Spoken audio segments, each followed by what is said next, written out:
The finale of the series between the Revs and the Southern Maryland Blue Crabs, and the Revs tonight with a win and a Lancaster loss could clinch a postseason berth, looking to win the second half title tonight if those things happen. Hi again, everybody. Daryl Henry alongside Matt Present. Welcome to Revs Baseball. And Matt, the magic number coming in tonight is 2. It's a great time to tie a season high for a winning streak with 5 straight. They've done that. The division lead is 3 with 4 games to go, and they've really taken care of their own business. And then late last night got some help from across the river with Long Island scoring big and extras. Yeah, they did. 5 runs in the top of the 10th. Their final 6 runs of the game were unearned runs. Lancaster a couple big errors late. And now the Barnstormers don't have a lot of margin for error. The Revs hoping to capitalize here tonight, but they've really been on a really solid stretch here. Winners of 5 straight. They've only allowed 5 runs in their last 4 games. In their last 2 games dealt, they've only walked 1. And now coming into play, have their largest division lead of the year at 3, and they are 10 games above 500, also their largest mark of the year. Yeah, so a win tonight and a Lancaster loss would wrap it up. Otherwise, the Revs would need to beat the Barnstormers once in the 3-game series this weekend. Now we take a look back at last night's game, and the scoring beginning in the bottom of the second inning. Telvin Nash up first, and Drew Hayes a 1-2-3 first. His first pitch is driven deep to left center. It's gone! Telvin Nash on the first pitch crushes a home run deep into the playground in left center. And the Revs have struck first tonight, a 1-0 lead here in the bottom of the second on Nash's 16th. Now with 2 outs in the inning, Travis Witherspoon singled, went to third on an errant pickoff throw, and Ryan Dent did the damage. Hayes the 0-1 to Dent.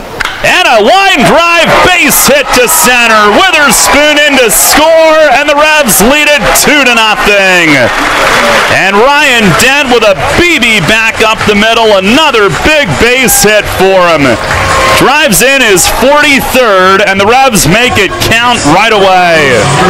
And meanwhile, Jake Ezel was outstanding in his spot start. 5 innings, 1 run on 3 hits. Southern Maryland would tie the game in the 6th inning. They had scored in the 3rd on a Luis Allen homer. Then in the 6th, Zach Cohn tying it, but the Revs would answer right back with 1 out. Ruby Silva tripled. Luis Cruz trying to bring him home from 3rd with only 1 out. He was struck out, argued, was ejected, and momentum seemed to be shifting the other way, but Travis Witherspoon had something to say about that, one of his biggest hits of the season. 1-0 the count to Witherspoon, infield backed up now. And the pitch to Travis hit well, right center field, has some carry to it, back on it, Cohn, and at the warning track, he reaches up and it's off his glove. In to score the go-ahead run, Silva. Witherspoon around second, digging for third. It's 2 triples in the inning, and the Revs back in front. It's 3-2. Cohn had it for a second, and it went off his leather. Witherspoon to the gap in right center, and the Revs back in front. So 1-run lead, it went to the 7th like that, 3-2. Southern Maryland an immediate threat with a pair of singles to start the inning, but Grant Sides getting a big double play and an enormous lift from his defense. A look back at second and his first pitch. Swinging a ground ball to third. Simpson with it. He'll go to second. Silva the turn. Oh, Nash dove and held the bag. What a stretch from Telvin Nash at first base. And they turn their 3rd double play of the night. If it gets by him, the Blue Crabs tie it, but he lays out and holds the bag, and they turn the double play. And Sides perhaps given a boost by that. Well, he certainly was given a boost, but he ended the inning in dominant fashion, striking out Tucker Nathans on 3 fastballs. And the 0-2. Swing and a miss! He struck him out! Climbed the ladder with high gas. He strikes out Nathans on 3 swings and misses. And the tying run stranded at third. A huge play from Telvin Nash. And the 8th inning, the defense again. Southern Maryland threatening, had a 2-out runner at second, the tying run, but Ryan Dent made this play. And they settle on one. The pitch. Swinging a liner and caught it short! Ryan Dent lays out to his right. He makes the grab and the inning's over. And the Revs dodge another bullet. And the lead stays intact through 8. He had the runner right in front of him. He had to make sure that he saw it past the runner. And laying out, he hangs on. So in the 9th, with Chase Hutchinson down for the night, having appeared in 3 straight games, Ricardo Gomez called upon. He hit Devin Rodriguez with 2 outs, but otherwise, nobody could touch him. He was dominant in finishing off the save. Begin to rise in the stands, the stretch, the 0-2 pitch. Swing and a miss, he struck him out. Ricardo Gomez strikes out the side in the 9th inning. 5 in a row for the Revs. The magic number is 3, and they win it 3-2. And less than an hour later, the magic number would become 2, which is where it is heading into play here tonight. Revs trying to make it 6 in a row. They'll give the ball to Logan Williamson, who's 5-9, a 5.31 ERA. Righty Eric Fornatero goes for Southern Maryland, 0-8. with an ERA of 5.57. Coming up next, Matt had a quick chat with Jake Ezel about his outing last night. We'll hear from Jake, who was terrific in the spot start, and then get Mace's thoughts as well. First pitch tonight set for 6:30 here in York on Sports Radio 1350 WOYK.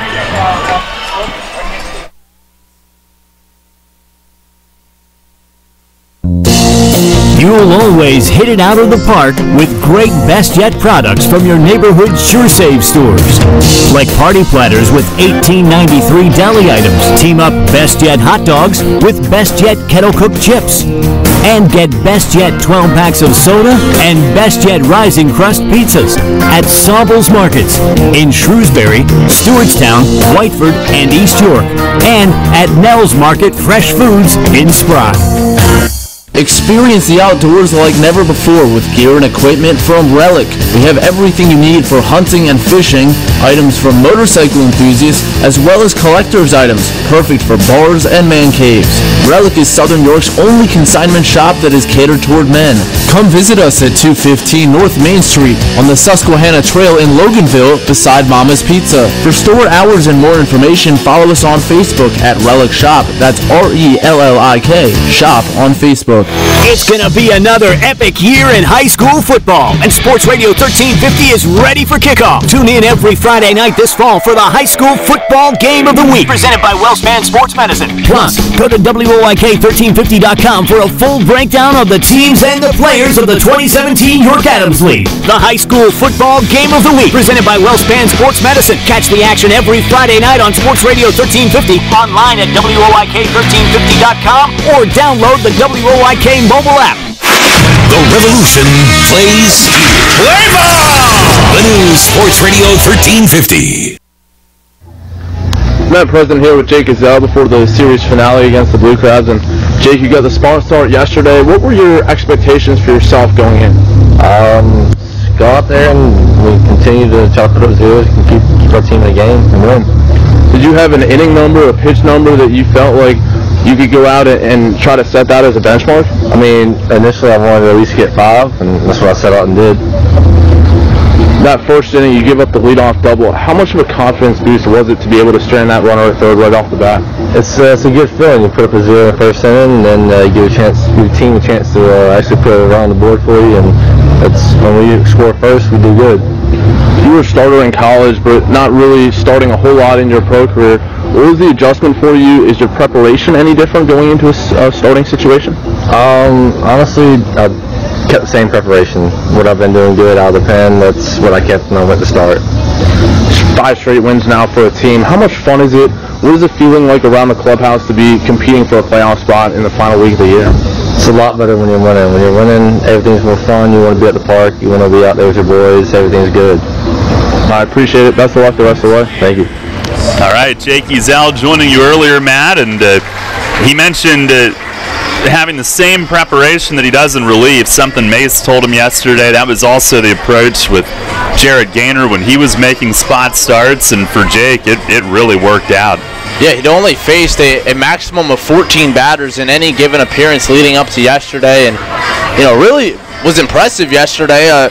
Home run to Luis Allen, the only run against him, and that wasn't even a bad pitch. That was a pitch that Luis Allen went down and got.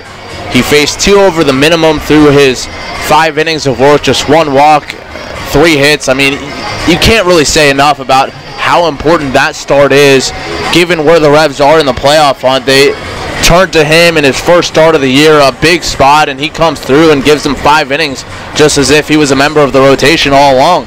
Yeah, he looked it. He looked very comfortable out there, and definitely you had that feeling like he was in command of that game and like he had done it before, even if he hadn't. But appreciate him joining us tonight in the pregame. We'll check in with Mace on the Broadway Transmission Managers Report up next. Revs hosting the Blue Crabs just moments away here on Sports Radio 1350 WOYK.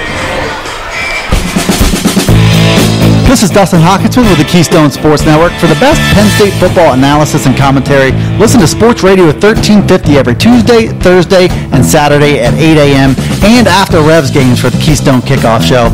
We'll bring you game reviews, player evaluations, and recruiting news. So for the best in Penn State talk, tune to Sports Radio 1350 WOYK for the Keystone Kickoff Show.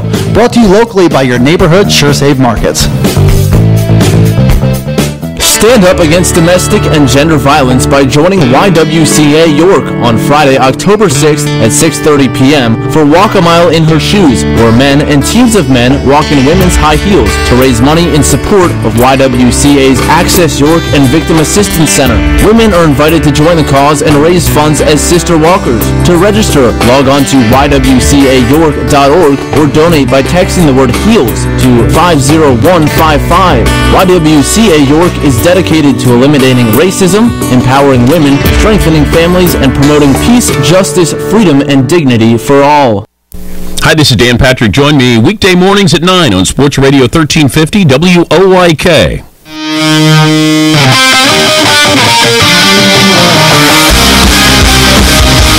Fans, it's time to go inside the clubhouse for the latest on your York Revolution and tonight's matchup. It's time for the Broadway Transmission Managers Report. Now, here's the manager of the Revs, Mark Mason. All right, Mace, well, a great effort from Jake Ezel last night, and that's really where things started, with that being a low-scoring game that you win. And what were your thoughts on watching him, the way that he handled a role that was new to him? Well, I mean, he pitched with confidence. I thought that was the first thing out of the gate. His fastball was good again last night. He had right out of the gate a double, and we left him out there and left that guy out there, so he puts a 0 up in the first inning, and I think that probably catapulted the next 3 or 4 innings for him as far as a confidence level. Stranding the guy at third base.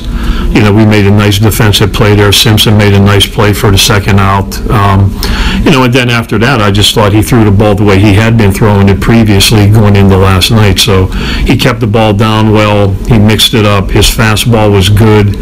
And, I thought he did a really nice job. I really wasn't expecting 5 innings, to be honest.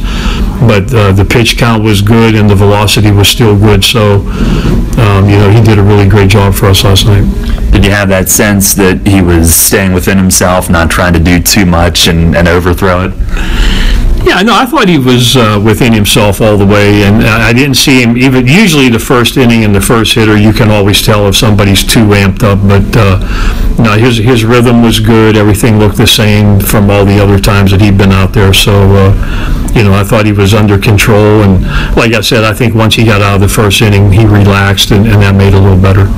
Well, a new role for him, but obviously still a young guy. Do you see starting potentially being something that he could do as his career grows? I mean, I think so.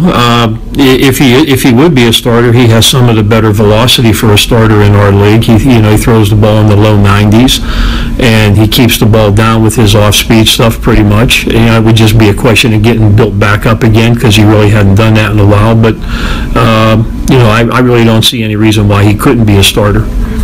last night was one of those nights where the defense really gets a W in the column as well. They made some huge plays, not just the routine ones, but some that really saved the game. Yeah, there were, we made some nice double plays. Nash made a really great play on a ball, that was thrown to him from second base on a double play. I thought that was a big play. The play Simpson made in the first inning to leave the runner at third base, I thought was a big play. Dent laying out for the line drive in I guess it was the 8th inning with 2 outs and a runner at second base. That probably saves a run right there, the way he caught that ball. So that was like 3 plays that I can remember off the top of my head. And I thought Cruz has been calling really good games behind the plate too. He kind of has a good feel for the pitchers right now. So I just think all those things go hand in hand. Did you notice anything on the ejection? I mean, obviously he said something, but it seemed like he was trying to be somewhat discreet about it, and unfortunately got the toss. Yeah, it's hard for me to say. I didn't hear anything verbally. He got called out for strike 3 on a check swing, so I know that wouldn't have anything to do with the home plate umpire. Maybe the strike 2 call, he wasn't very happy with that one, but anyways, I don't know what he said or whatever it was, but it was enough to get thrown out of the game. And where we were last night, that kind of put me in a little bit of a situation because I had to put Tejeda in the game, and once I do that, he was our designated hitter last night. Our pitchers have to hit, so the pitchers were going to hit in Cruz's spot in the lineup. So we had Verona in there. He could have pinch hit one time, and actually, if the game would have been tied and we went into the bottom of the 9th inning, Gomez would have been the leadoff hitter at that point. So we would have had a pinch hit there. But we were a little bit short on the bench last night, so guys getting ejected is kind of it kind of put us in a spot, but we were able to work around it. You mentioned Gomez. You go to him in the 9th with Hutchinson having gone 3 days in a row before that, and it just seemed like Gomez's stuff was really sharp and everything was on point. Yeah, his slider / cutter / whatever that thing is that he throws. I mean, he was hitting the corner with that, and then once he can get that one over, that makes his fastball a lot more effective. And you saw him, like, he'd get strike 1, strike 2 with the ball on the corner, and then he'd lay the fastball in there and beat them with it. So last night Gomi looked really good. Well, tonight you've got Burgess back, and you mentioned that Verona can hit again. And do you feel like you've got the position players back to where you want at this point in the year, with 3 healthy guys, relatively healthy, I guess, on the bench? Yeah, I mean, it gives you, it's a situation last night where when Cruz got thrown out of the game, the only position player that I have that could catch is Carp. And if I put him in the game at that point, and let's say he gets hurt, then you have all kind of issues where you have Tejeda in there, you don't have another backup catcher or whatever. So the catching position is really tough when guys start getting hurt back there and you're trying to sub guys in and out. But right now, tonight we have Verona and Tejeda on the bench with Carp. So we're a little bit stronger tonight on the bench than we were last night. Nice. Thanks a lot. Good luck tonight. Thank you. All right, Revs manager Mark Mason on the Broadway Transmission Managers Report. Starting lineups tonight brought to you by Flying Feet. For Southern Maryland, they've changed it up quite a bit here tonight. It'll be Edwin Garcia leading off at short. At second base is Nate Sampson batting second. Jose Lozada in left field will hit third. Patrick Palmero in the cleanup spot at third base. Michael Snyder a night off. Palmero hitting cleanup. Devin Rodriguez, the first baseman, that's fifth. Zach Cohn in center field will hit sixth. Kalaika Kahuahalahala in right field is hitting seventh. Brian Bistain, the designated hitter, bats eighth. And hitting ninth and catching is Ryan Wiggins, a night off also for Luis Allen, Corey Vaughn, Tucker Nathans. Again for Southern Maryland, Garcia, Sampson, Lozada, Palmero, Rodriguez, Cohn, KK, Bistain, and Wiggins, with Eric Fornatero on the mound for them tonight. For the Revs, they will have Alonzo Harris leading off in left. Jared Mitchell in right field bats second.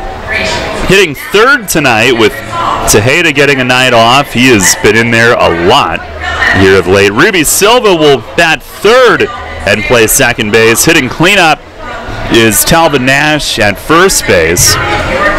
Michael Burgess back with the team here today. He will DH and hit fifth. Luis Cruz does the catching and bats sixth.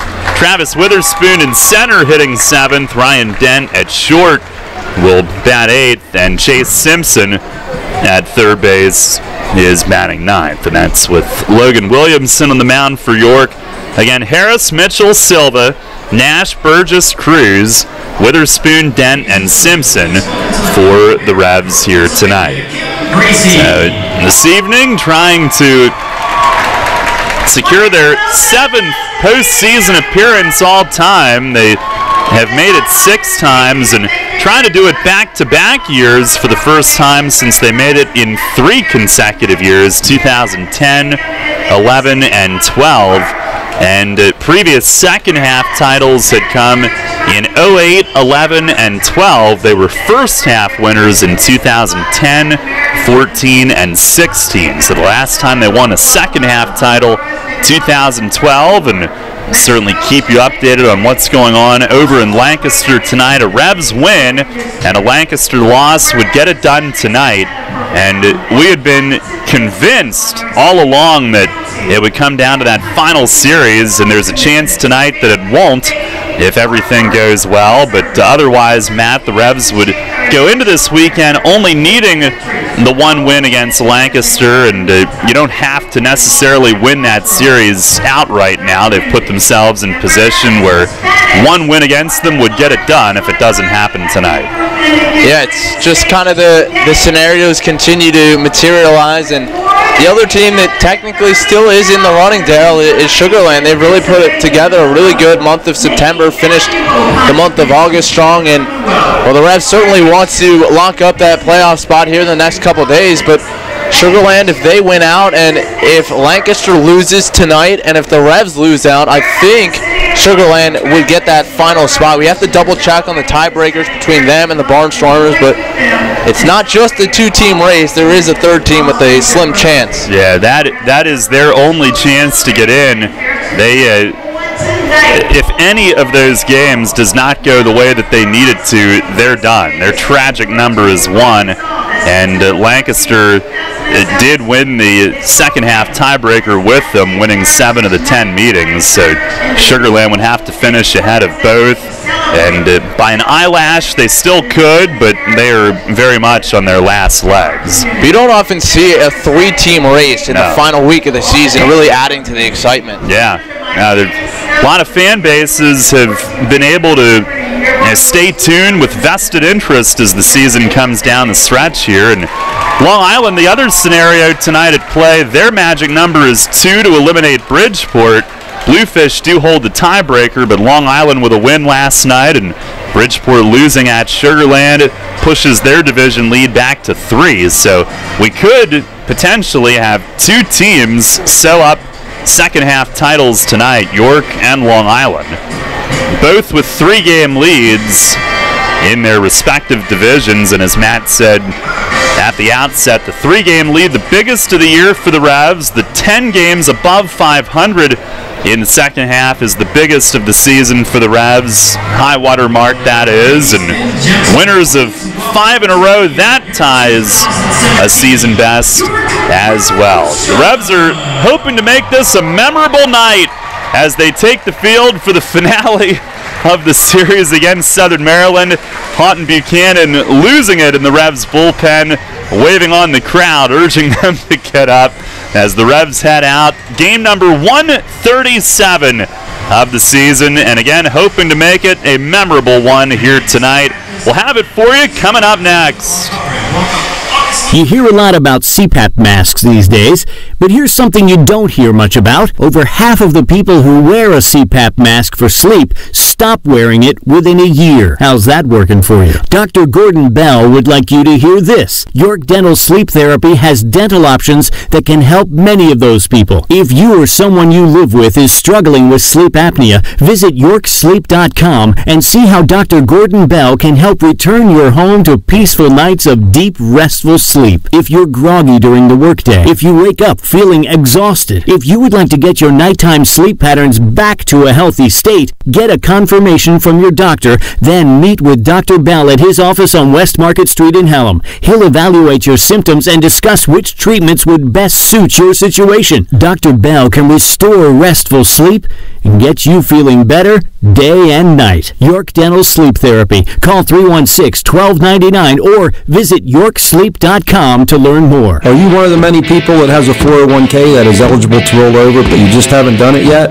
Maybe you're not sure where is the best place to put it. I'm Tom Dasher of Tom Dasher Investment Services. I specialize in helping you getting your 401k and IRA money parked in the best place for you. So if you haven't rolled your 401k yet, or if you're not satisfied with your IRA, call me for a consultation at 487-2096.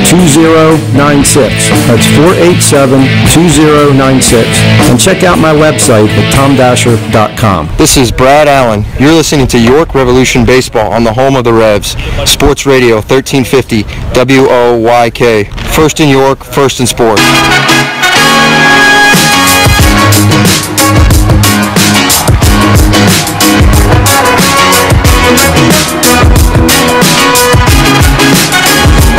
Just about set to go here tonight. A pleasant evening here at Peoples Bank Park as the Revs look to clinch a postseason berth tonight if they can get a win in this one and a Lancaster loss against Long Island. Revs have taken the field for tonight's game. Logan Williamson pats the rosin bag off his forearm, and coming off a good one at Somerset, and Mace went to the bullpen early when the Patriots were making some noise. He certainly could have gotten through 5 innings, but gave up just 2 unearned runs. A game that the Revs won 8-4 was the final at TD Bank Ballpark on Saturday night. And Williamson, who in his Revs career, 3rd season here with York, he has made playoff starts. He's made big starts down the stretch in seasons, particularly in 2014, his first year here. 72nd start of his Revs career, and a guy that I'm sure wants the ball with a situation like this. Absolutely. When I talked to him a few weeks ago about his decision to come back after taking a year away from the game, the thing he talked about most in wanting to come back is the fact that, you know, he's pitched at a lot of different levels. He's pitched in different countries and had a lot of different experiences playing professional baseball, but he's never won a championship in pro ball, and he said he really wants to come back and get that ring. So I know it means a lot to him to be out there in a game that the Revs could potentially clinch a playoff spot. Has struggled against the Blue Crabs this season, 0-2 in 3 starts, and he had a 3 1/3 8-run game here in late May, 2 innings, 6 runs in another one in June, 6 2/3 4 runs in the 3rd one in July at Southern Maryland. He's set to go tonight as Edwin Garcia leads things off. They change it up at the top, and our Dasher Investment Services first pitch is right down the middle for strike 1. Underway tonight at 6:39 as Williamson delivers, and it cuts inside and missed. Garcia hitting at 262, tied for 3rd in the league in hits, but has scuffled of late. Williamson the 1-1, and a fastball just missed high. Boy, that looked like it was right down the middle. 84 degrees our game time temp, partly cloudy, kind of a picturesque sky. Pitch is beaten foul at the plate. Garcia just got a piece of it. 2 balls, 2 strikes. Blue Crabs in their baby blue tops. The Revs are in black again here tonight. And Lozada, who's been their leadoff hitter, batting 3rd in this one.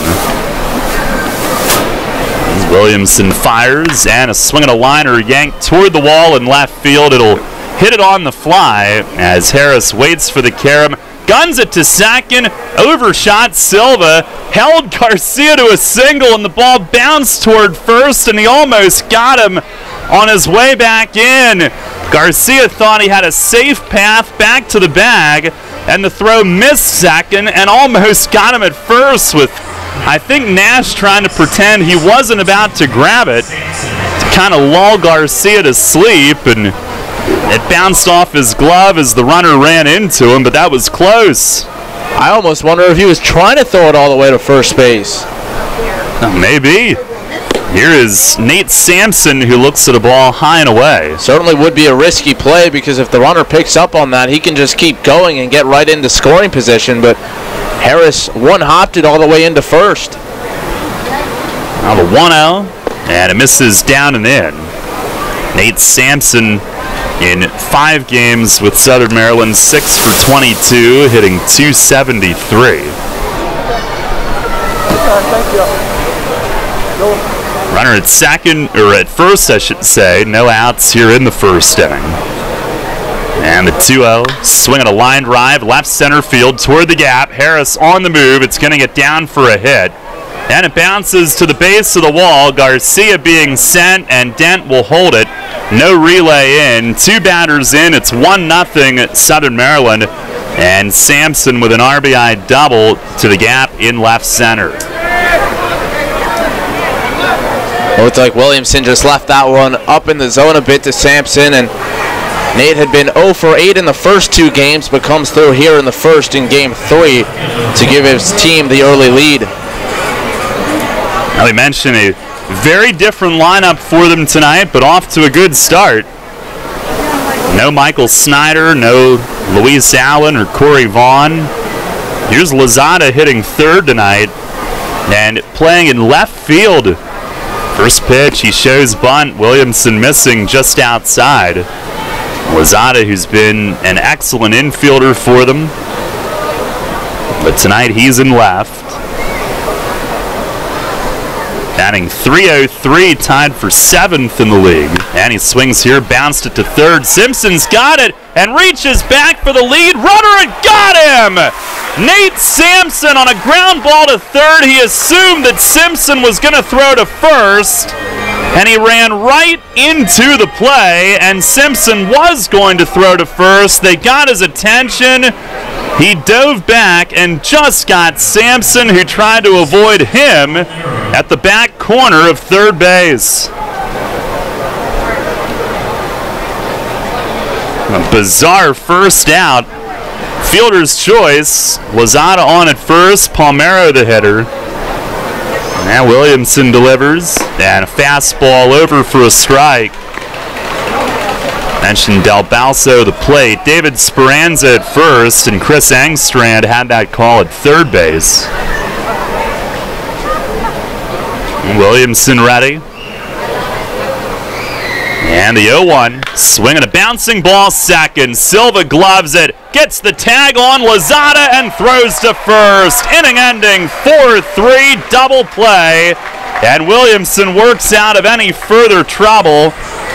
Silva reaching for that tag. Lozada tried to jump by, but he got him on the jersey and throws to first. 1 run on 2 hits. Nobody left. At the end of a half inning, it's the Blue Crabs 1 and the Revs coming up. Sports injury? Walk into WellSpan Urgent Orthopedics for immediate care. No appointment is ever needed. Our orthopedic and sports medicine specialists are here to treat you. Visit wellspan.org/urgent orthopedics today for hours at our York and Hanover locations. The York County Economic Alliance is York County's primary business resource, representing over 1,100 member businesses and 50,000 employees in York County. The YCEA serves to lead economic growth, connect local businesses, and to create a prosperous York County. This month, the YCEA celebrates the anniversaries of these members: Gladfelder, Anstat Communications, RG Group, RKL, Buchard Horn Incorporated. The York County Economic Alliance. Together we prosper. Visit YCEA-PA.org. As any baseball fan will tell you, there's nothing quite like spring training.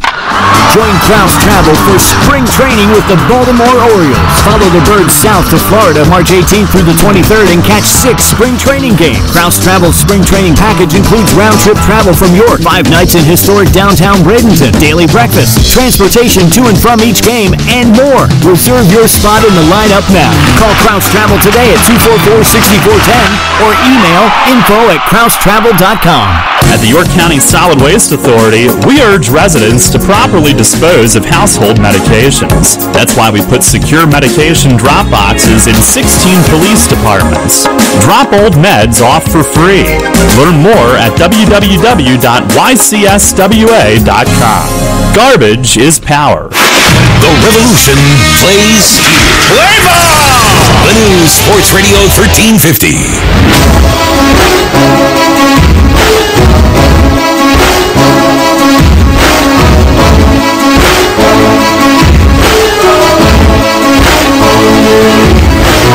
Nothing. Southern Maryland the early lead as the Revs come to bat against right-hander Eric Fornatero, who had began his season with New Britain. He was actually there last year and got signed before the season started, and then came back to the Bees last season, opened his year there this year. He is 0-8. As Alonzo Harris will lead things off against him. 1-0, Blue Crabs in front. And Fornatero, the overhead wind, first pitch, missed outside. Over in Lancaster, the visiting team also leads 1-0 in the first. Long Island with a run. Here's a swing and a foul off to the first base side and out of play. Our York Mitsubishi out-of-town scoreboard early tonight. Yeah, 2-out double by Ruben Gotay. The 1-1, half swing, and Harris went on it. Jeez, they needed to appeal that. It's pretty obvious, but he did indeed go around on a pitch up and in, couldn't stop in time.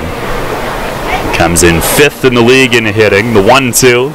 And a ground ball toward the middle, and it's going to get through, a base hit. They really had him played to pull Garcia, the shortstop, way over. And Harris rolled it to where normally a shortstop would get to it, but he's got a base hit. Now the leadoff man is on. Not hit hard, but on 1 and 2, he was protecting and put it in play and got the knock. Here's Jared Mitchell. He's at 300 on the nose coming in tonight, 10th in the league, 14 homers, 60 driven in. First pitch is down and away as Wiggins makes a backhand stab at it.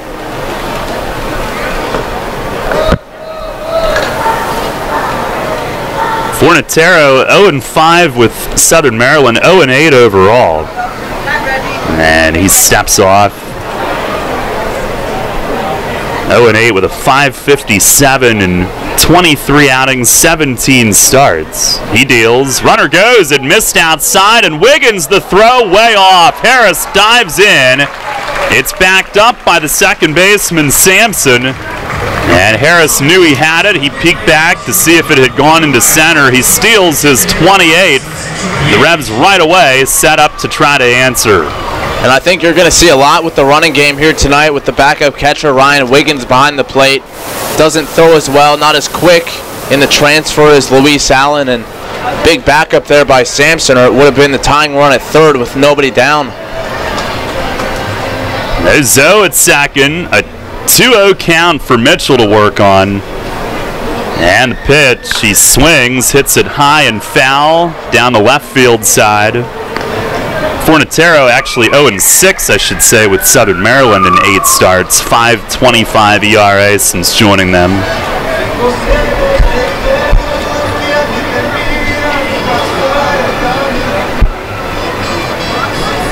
Sounds as though there's some Latin music in the stadium here on Latino Heritage Night. Here's a chopper foul, first base side, down at the end of the Revs dugout, 2-2.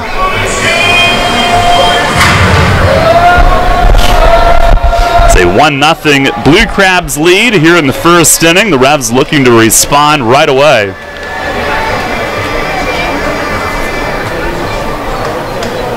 Mitchell coming in tonight as Harris starts to scoot toward third, and that'll cause Fornatero to step off. Mitchell coming in 5th in the league in on base and slugging. He's gotten into the top 5 in both. Here's the stretch and the 2-2. Swing and a miss, and it got by Wiggins. Harris will make it to third. Mitchell trying to get to first, and he will. A strikeout, wild pitch, but no outs on the play. It's first and third with nobody out. And Matt, I think it's also a great time for another update from Lancaster on our York Mitsubishi out-of-town scoreboard.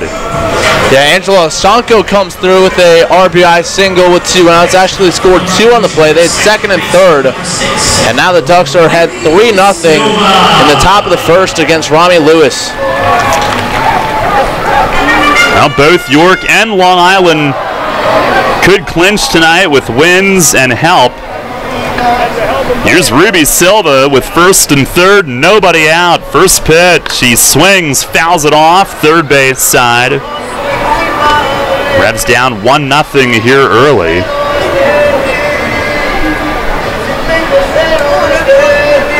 Where's the music coming from?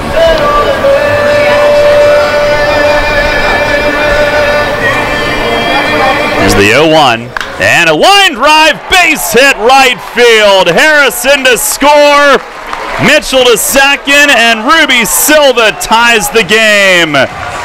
1-1 here in the bottom of the first inning. The Revs answer right back. And finally, he gets a single. Home run in his first game, double in his second, a triple last night, and a big RBI single right there, his second run driven in this year. Got the tough stuff out of the way. Being told from Art, our sideline reporter, that the music is in the picnic area. Here's Talvin Nash. Art's sign language is one of a kind as Fornatero misses up high. It's a 1-1 game, and over in Lancaster it's 3-0 Long Island. Going to the bottom of the first there. Fornatero delivers. Mitchell breaks for third. A check swing. A pitch was outside, and Mitch will dive in at third base with no throw. He's got his 24th steal, and the Revs with the running game active early. And you saw Alonzo Harris when he was at second base try to get that running start before Fornatero stepped away. This time he did not pay attention to Mitchell, who also got a running jump and was in easily at third. Silva remains at first base.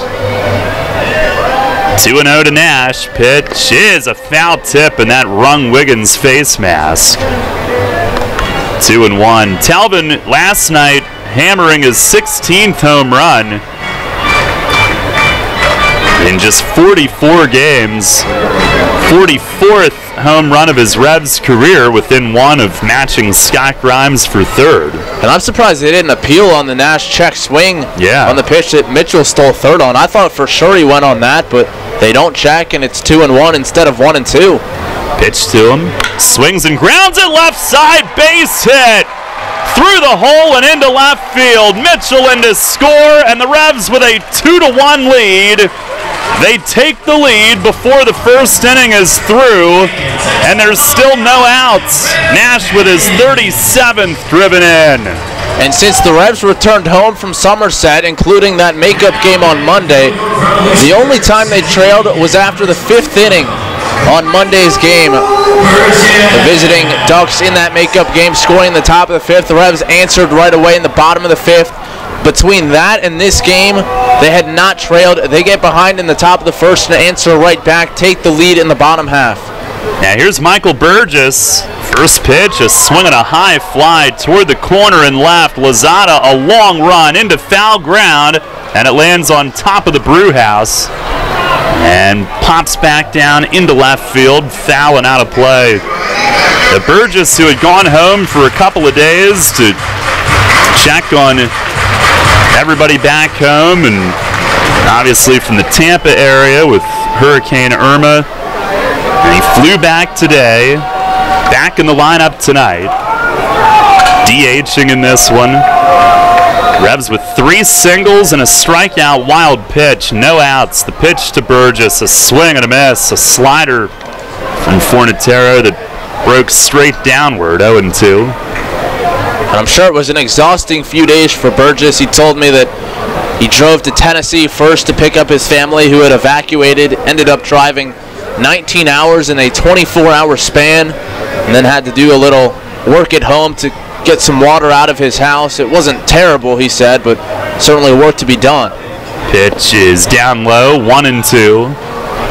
Blocked by Wiggins.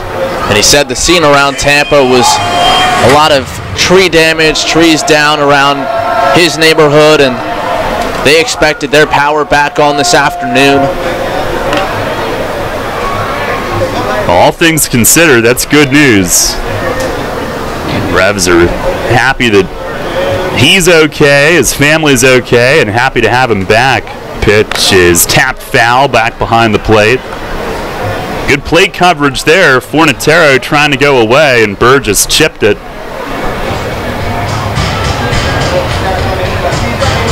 Returns to the lineup, hitting .284.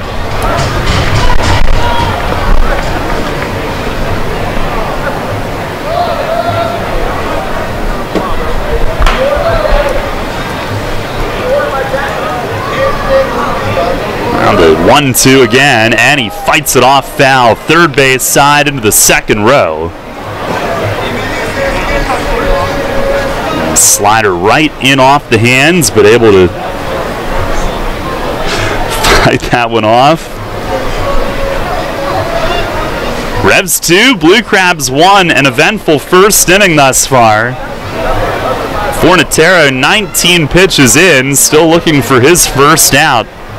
He deals, and a breaking ball darted inside, 2-2. The sun is already set behind the stadium here. A lot of cloud cover today, but it's broken up overhead. A picturesque sky here tonight. The 2-2. And a swing and a fly ball left field, carrying deep. Lozada has to play it off the wall. Silva around third to score. They're going to send Nash home. Throw to the plate. He slides in. Throw to third. That gets away. Burgess coming home. Lozada the throw. And he's tagged out at home plate. And he ends up shaking his right hand. Hopefully he's all right. He almost circled the bases, but he drives in 2, and before an out was made, the Revs with a 4-1 lead and a standing ovation here at Peoples Bank Park, applauding the effort from Burgess and the entire offense, which has scored 4 runs from the first 4 hitters. Well, the Revs certainly doing it on the bases in this one. You can really see a spark from the get-go. And it looked like Burgess just ran out of steam there at the end, coming down the line, but a heck of an effort after he popped up from the slide at third, trying to make it all the way around. Here's Luis Cruz. First pitch, fastball, it's over for a strike. Now the throw to third, got away. It'll be a 2-run double. Third on the throw, no error. Third base on the throw home. Now ball missing high and outside, scraped off the catcher's mitt. And it's a 1-1 count. 2-run double for Burgess, and Lozada, an infielder by trade, had it hit the midpoint of the arch nemesis and kick right back past him. Here's a swing and a high fly left center, but this one's playable. And Cone from center is over to handle it, 2 down. So I think it went 7-2 to 7-2 on the play because Lozada threw it into the plate first. Wiggins threw it back to third and misfired, and Burgess was safe there. And then Lozada threw it back home again. And as long as Burgess's hand is okay, I can only imagine the amount of ribbing he's going to get in that dugout. He He obviously is built like a power hitter. Here's Witherspoon, who takes an inside strike. And I know the guys like to give him the business when he's out on the bases sometimes. The 0-1, and a slider dips down and away. A 4-1 lead. The first out coming with Michael trying to circle the bases on that play. But 4 runs home. Here's a swing and a miss on a slider. 2 balls and 2 strikes. He also makes a resounding return to the lineup here tonight. Here's the wind and the 2-2. Swinging a foul tip off the mitt of Wiggins. Lancaster did not score in their half of the first, so they're in the second inning with Long Island leading 3-0 on our York Mitsubishi out-of-town scoreboard. Revs leading 4-1 here. There's the wind, the 2-2, and that missed up high off the glove of Wiggins. Actually, that was 1-2. Now it's 2-2. Witherspoon last night, he was the one with the biggest hit. RBI triple that broke a tie. Pitch and a swing and a tapper toward third. Hit softly. Palmero barehand pickup, has to hold it. A mistake to pick it up at that point. It might have gone foul, but he grabbed it fair in front of the bag and had no play. And Witherspoon with the infield hit. Now, I'm not sure why he picked it up at all. He was playing back well behind the third base bag with 2 strikes, a swinging bunt, dribbling up the line, and he picked it up about 1 foot fair, maybe 8 feet in front of the base. And with Witherspoon's speed, there's no way he was going to be able to get off a throw. No, 2-out base runner for Ryan Dent. Revs, who've been an amazing first-inning team all season. Pitch to Dent is fouled back upstairs. Multiple times this year, they've set team records for runs in a first inning. Tonight with a 4 spot to jump in front. Logan Williamson's been waiting a while after a nice job from him of minimizing damage. The 0-1 runner goes. It missed outside. Wiggins the throw. Witherspoon a head first slide, and he's in on a fairly close play. In behind Sampson's tag. Wiggins with a good throw, but Witherspoon steals his 19th, and the Revs with 3 steals in the first inning. So a base hit could produce another run. Pitch to Dan, a slider down low, 2-1. Batting at .263. He's been on a good run here of late. An RBI single early last night. And the second baseman, Sampson's playing awfully close to the base, and I think it's a mistake. It gives Dent a big hole on the right side, and Witherspoon, a guy who's probably going to score regardless with 2 outs. Pitch is low, 3-1. Fornatero now has thrown 31 pitches here in the first inning. And Dent will look for a good one to hit. Chase Simpson on deck. 3-1. And a swing and a drive. Straight away center. Cone backing up. It carries deep and it's over his head. One hops the fence. Witherspoon scores and Dent in with an RBI double 400 feet away. And the Revs with a 5-run first inning are on top 5-1. They have batted around here in the first. James Frisbee will make a visit. And Dent slamming that ball to straightaway center right over Cone's head. And he's really been making really good contact here of late, hitting it to all fields, that time to the deepest part of the ballpark. And now 6 hits in his last 16 at-bats. What a start tonight.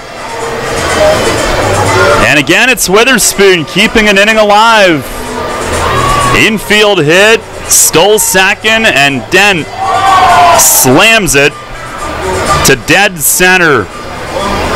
5 runs on 6 hits here in the first inning. Here's Chase Simpson.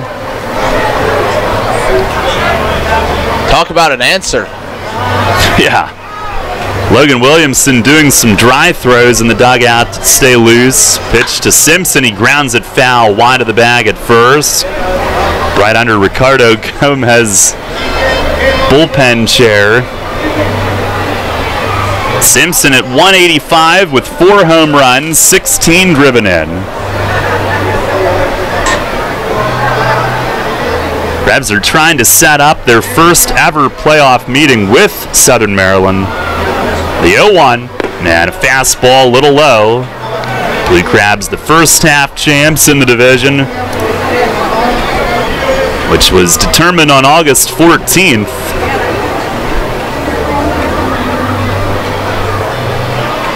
Fornatero deals, and a slider in for a strike, 1-2.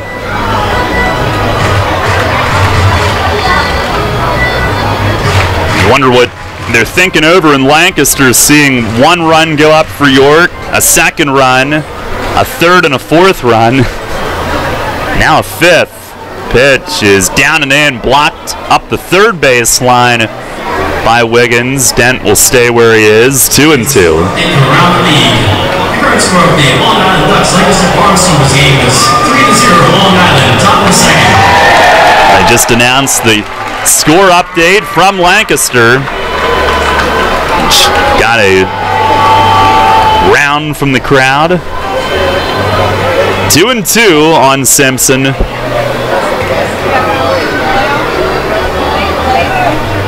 Fornatero ready. And the pitch. Breaking ball, and he loops it over 3rd, and that's a base hit! Dent around to score, 6-1. Chase Simpson, an inside-out swing, and he muscles it into left and lands it right along the line over Palmero's head. And a 6-run first inning, 6-1, and still batting. And the guy who started the whole thing will hit again. Alonzo Harris back at the top. Just incredible. Another huge first inning, and doing it on this night where the potential is there to clinch. Here's Harris, who takes a strike. Harris, who singled on a 1-2 pitch. He dribbled it up the middle, and that started the whole thing. Pitch to him. He swings, fouls it back over the roof. 0-2. Single, a steal, scored his league-leading 85th run. And we talk about all the teams tonight that are in contention, fighting in must-win situations, or just about. Pitch to Zoe, a swing and a bouncer. Right side, that's going to get through. Simpson around second. He's going to go first to third. KK's throw is way late. And Harris bounces a single past Devin Rodriguez at first, who was holding the runner. Zoe is 2 for 2, and both times he's done it with 2 strikes on him, grounding it through. Yeah, first time up the middle, that going the opposite way through the right side. And to finish the earlier point, Darryl, that the Blue Crabs have already locked up a playoff spot, and it looks like now they are going to get some bullpen action, but they're not going to burn through an entire bullpen. They have something else to keep in mind, so it'll be interesting to see how they manage their pitching staff compared to how the Revs will, or another team in this must-win or should-win situation. And Harris running on the first pitch to Mitchell. It's low, and Wiggins can only stand up and hold it. No throw, and Alonzo steals his second bag of the inning. He has stolen second base twice here in the first inning. Second and third for Mitchell. A 6-1 lead. A base hit could tie the Revs record for first inning runs. And a slider and an outside strike called as Wiggins tilted it back to help get that one. 1-1. Mitchell struck out earlier in the inning, but reached on a wild pitch. Later stole third and scored. 1-1. And a slider over for a strike. 1-2 the count. Revs this season had tied the team record for first inning runs in late July, then in early August set a new record, and then a little bit later in August set another new record for first inning runs. The pitch, and it misses down and in, 2-2. 8 hits here in the first inning. Really, the only break they caught was the strikeout wild pitch. The 2-2. Swing and a miss. A slider gets him, but it's a 45 pitch first inning, and the Revs send 11 men to the plate. On a night where they're trying to clinch a playoff spot, they open with 6 runs on 8 hits. 2 men left, and we go to the second inning. It's York 6, Southern Maryland 1. You line your feet up on the edge of the starting block, shake out your arms, and then you push off the block in one fluid motion, fully extending your body and cutting into the water with nothing on your mind but the mechanics. You're a swimmer, and whether it's practice time in the pool or crunch time at a meet, Flying Feet is with you every stroke of the way. Flying Feet. Flying Feet Sports Shoes is a swimmer's paradise. Get suits by Dolphin, Speedo, Nike, Arena, and Tier. Pick up practice gear, team gear, and training equipment like fins, snorkels, and kickboards. The Flying Feet team has high-tech competitive suits, customizable caps, goggles, and even goggle repair items. Shower down with swimmer shampoo and body wash, plus suit wash to limit the wear and tear of chlorine. Time to dive into the pool? Then it's time for Flying Feet. We're more than sports shoes. Flying Feet. 1511 Melrose Avenue, York, just off exit 18 of I-83, next to Battery Warehouse. Planting a tree, putting in the mailbox, whatever your project, Columbia Gas of Pennsylvania reminds you to be safe and call 811 before you dig and know what's below. Safe digging is no accident. Call 811 at least 3 business days before you start your digging project, and your utility companies will come out to mark any underground lines near your work area. Calling 811 is free for Pennsylvania homeowners, and it's the law. For more information, visit ColumbiaGasPA.com. This is Houghton Buchanan. You're listening to York Revolution Baseball on the home of the Revs, Sports Radio 1350 WOYK. First in York, first in sports.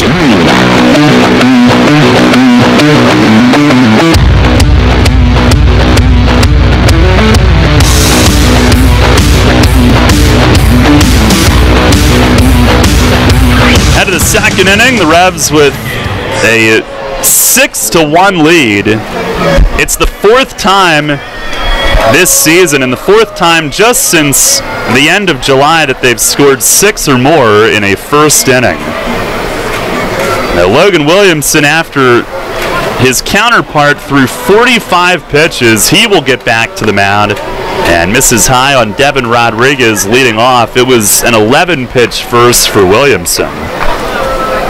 Rodriguez, the lefty, awaiting, and a fastball over for a strike. 1-1. Rodriguez hitting .367, but he's about 100 plate appearances away from qualifying for the league lead. He swings here, bounces a foul, first base side. Started to hit the edge of the grass and foul ground and turn back toward the bag, but clearly foul as Nash gloves it. Rodriguez, 73 games played. Some injury situations through the middle of the year. I believe it was a hand that he was dealing with. Against York, he's hit .500. It was Williamson's pitch. And a breaking ball hooks outside. 21 for 42 against York.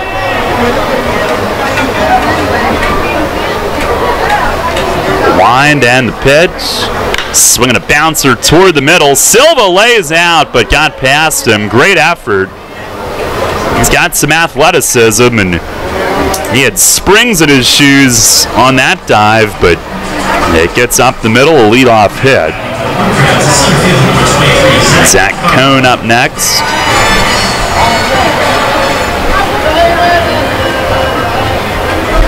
Cone hitting at 245, 10 home runs, hit his 10th last night on the disputed fair foul call down the line and left. The distance was not disputed. First pitch is up high for ball one. He is 5th in the league in strikeouts with 131. Former first-round pick whose career was interrupted due to injury. Williamson missing inside, ball two. Cone played his college ball at Georgia. First rounder of the Rangers in 2011, 37th overall, but missed most of his third year with an Achilles injury. Williamson missing in tight. Now falls behind 3-0. Cruz will call time and head out to chat with him. Cone was taken 4 picks ahead of Jackie Bradley Jr. in that 2011 draft. And got off to a good start to his pro career, 17 homers in his second season, but then that third season wiped out due to injury. Ended up peaking at AA in the last 2 years with Texas. After the visit, the 3-0, and Williamson got it over. Cone tossed the bat away and took 3 steps toward first base, but it's a called strike. Down in the zone. Revs a 6-1 lead here in the second inning. Now Williamson nods yes. And the pitch. Swinging a deep drive again down the line and left, but this time it is clearly foul. Cone launches another one, perhaps over Arch Street, but this one well foul over that last section of seats. And getting to look down there right now at the trees behind the fence, it kind of reaffirms to me. Here's a grounder deep short. Dent lays out off the tip of his glove and out into left, a base hit. Back-to-back singles to start the inning, and he was at double play depth, so that hole was wide open, could only get the edge of his glove on it. But just looking at the trees and where they're positioned relative to the foul pole, it reaffirms to me that last night's home run most likely was in fair territory, because most of the trees are in fair ground and it kind of hooked into the trees. A lot easier to see now than against the blackness of the night when it exited.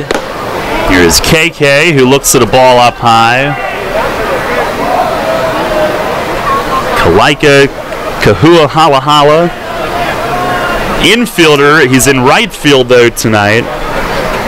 He's been a backup throughout the year for them. He swings here and misses. Fastball from Logan. 241 hitter. Only his 15th start all year, and he's been with them all season. 26th game played. He is 3 for 10 against York. Remember him having a big hit against York early in the year. The 1-1, that missed inside. He has been named the K-Man tonight.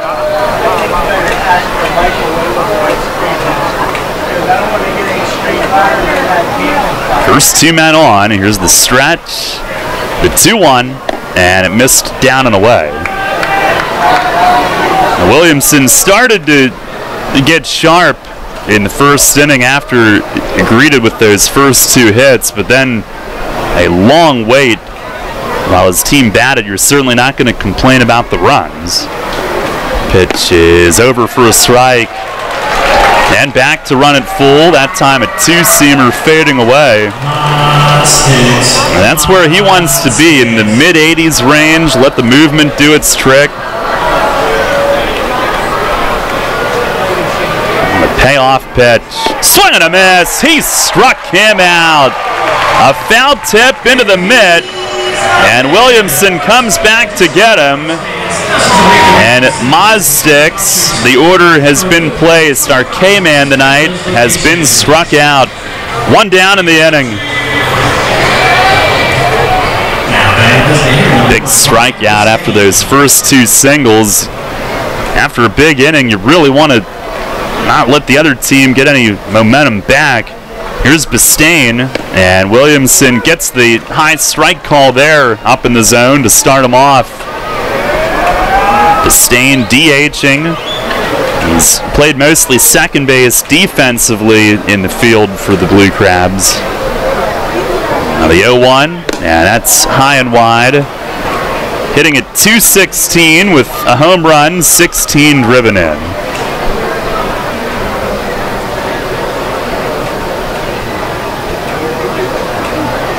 Williamson a look back, the 1-1, and a ground ball to short. Dent there, flips to Silva, the turn, got him!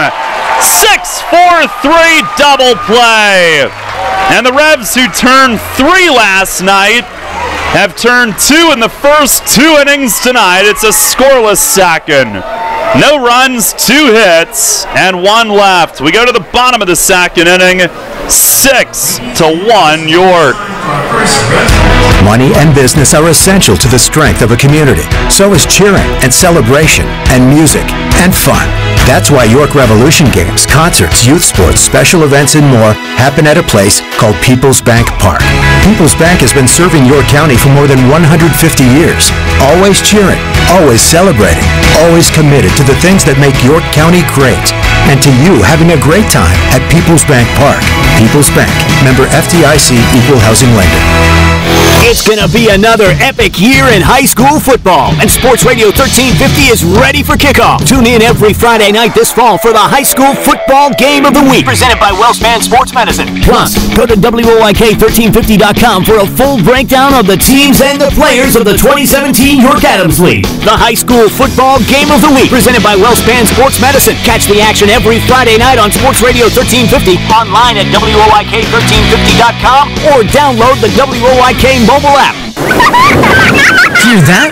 It's the sound of summer. Sound nice? Call Kona Ice. We do it all. Schools, sporting events, parties, both corporate and birthday. You name it, we'll be there. We bring the party to you. If you need a little bit of fun in your life, we're the shaved ice truck for you.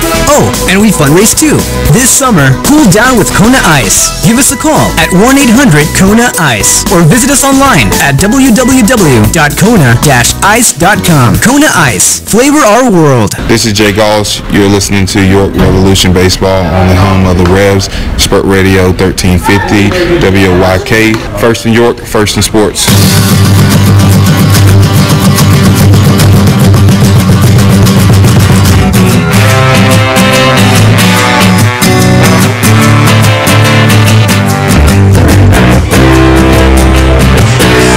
Revs with a 6-1 lead. We go to the bottom half of the second inning. Lancaster is on the board, trailing 3-1 in their game. As Ruby Silva leads off, first pitch in the home half of the second, catches the outside corner for a strike. Revs sent 11 men to the plate in the first, 6 runs on 8 hits. Here's the 0-1, and a missed up high from Fornatero, who needed 45 pitches to get through the first. Silva, an RBI single off of him that tied the game. And Silva now will ask to have the LED lights dimmed.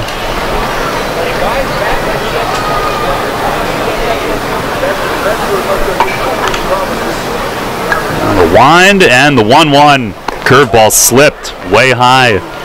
Silva, Nash, and Burgess here this inning. Ruby hitting third tonight with Tejeda getting a night off. He has really been out there every day.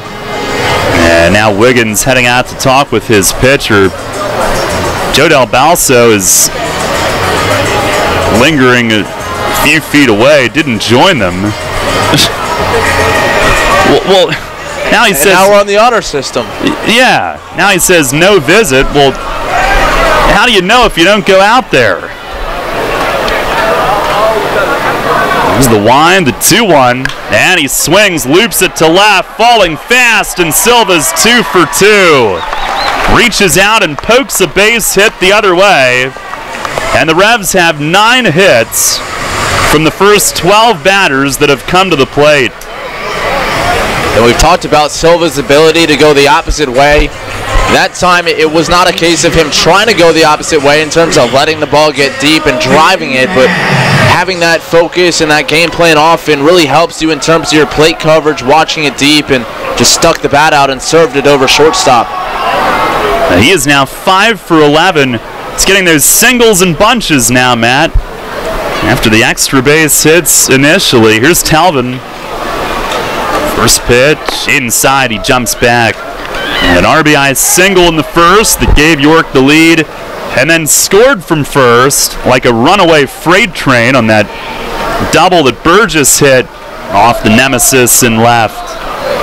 The 1-0, and a breaking ball, runs back for a strike, one of Fornatero's best pitches thus far. Game in Lancaster now in the third inning, Long Island up 3-1. Pitch, swing and a high pop foul. Down the first base side, Rodriguez will give it a look, but it's well back into the seats.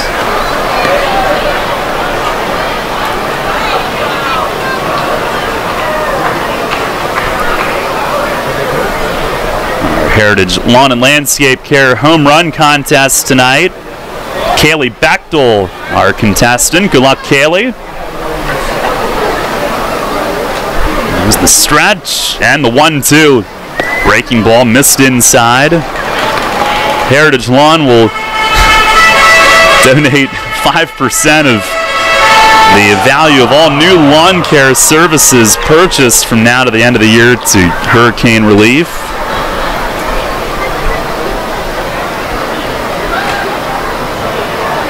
I'll tell you why I laughed in a moment. As Fornatero stretches 2-2 and a foul tip back to the net. A lot of our fans are familiar with the setup over in Lancaster. We're watching the game, and Long Island has video from their booth, and they had some fans standing right in front of the camera. Well, the same usher that's always, and I mean always, in front of our booth, and he does a great job for us, having people move by. Here's a foul straight back upstairs. We just saw him on camera doing the same thing. Folks in front of Long Island's video feed. Revs a 6-1 lead here in the bottom of the second inning.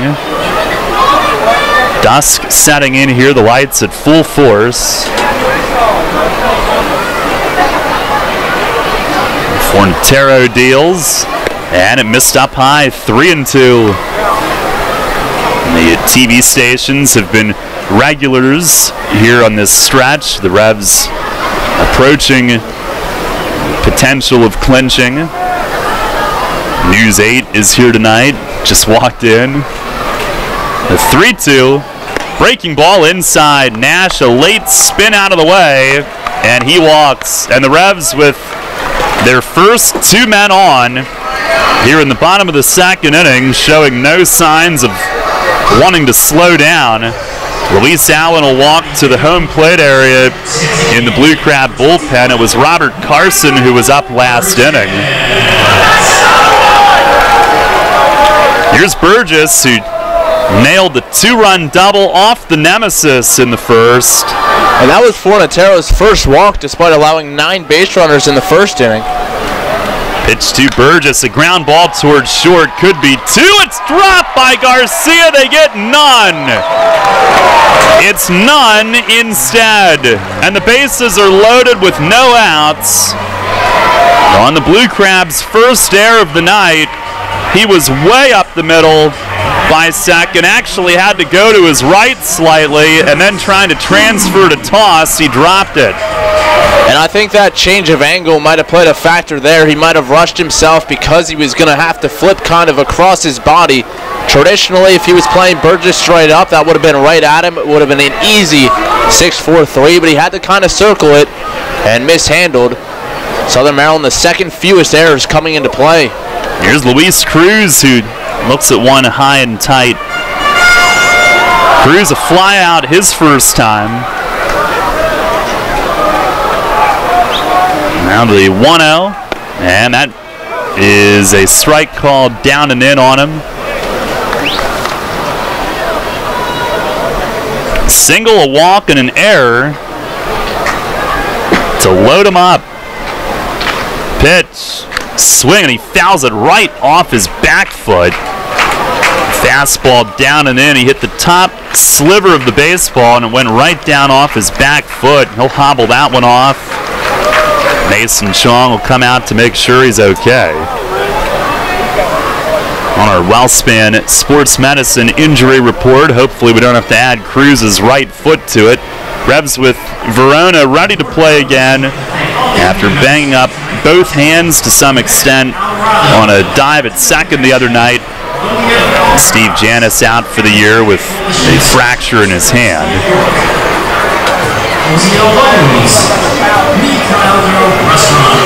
And Cruz, a tough, solid backstop, trying to walk this one off, and he gives Chong and Mace a thumb up that he's good. He can put weight on it and all of that. And you would think that Ruby Silva would have gotten in a game recently regardless, but Verona's injury really led to his debut, and certainly don't root for anyone to get hurt ever, but what an opportunity it was for Silva, and he's certainly taken advantage. Now the stretch from Fornatero, he deals, and missed high, 2-2. He is now at 58 pitches here in the second inning. The 2-2, swinging a chopper to short. This might be two. Garcia shovels to second. The turn to first will get Cruz, who is slowing down on his way to the bag. That foot's still hurting. A run does score. It's 7-1. Hopefully Cruz all right now that he goes all the way down the line for the first time since that foul off his foot. No RBI, but the Revs add to the lead with Silva in to score. Nash to third with 2 outs for Travis Witherspoon. And Mace watching as Cruz makes his way through the dugout to be sure that his catcher's okay. Pitch to Witherspoon, a swing and a fly ball toward the corner and right. Long run for KK. He dives and can't get to it. Nash scores, Spoon around second, already approaching third as the throw reaches the infield. It's his 7th triple of the year, and the Revs with an 8-1 lead. Here in the second inning tonight, back-to-back nights with an RBI triple for Witherspoon, and KK went airborne toward the corner and could not get there. Well, it was going to be extra bases and an RBI either way, but KK has not played a lot of right field. In the past, we've seen him at second base, and today, before the game, he was taking some fly balls around 4:30, trying to get acclimated there and right, and I think that was a bit of an ill-advised dive. Never really had a chance to make the play. Here's Dent, and he foul tips the first one to the net. The Witherspoon 2 for 2. Revs now with 10 hits in the first 2 innings. Dent, a big one in the first, an RBI double to deep dead center. And he would then score as well. Pitch, he swings, drives this one deep the other way. Same spot, and that's down for a hit. And bouncing off the base of the wall, and Dent into second with an RBI double. Witherspoon scores, it's 9-1. And Dent in 2 innings has 2 RBI doubles. Now the problem here is he did start to pull up on his way into second, favoring one of his legs and hopefully just cramping a bit. It is a little bit of a warm night, a little muggy, but another hard hit ball. He's gone straight to center and now the other way for a pair of RBI doubles tonight.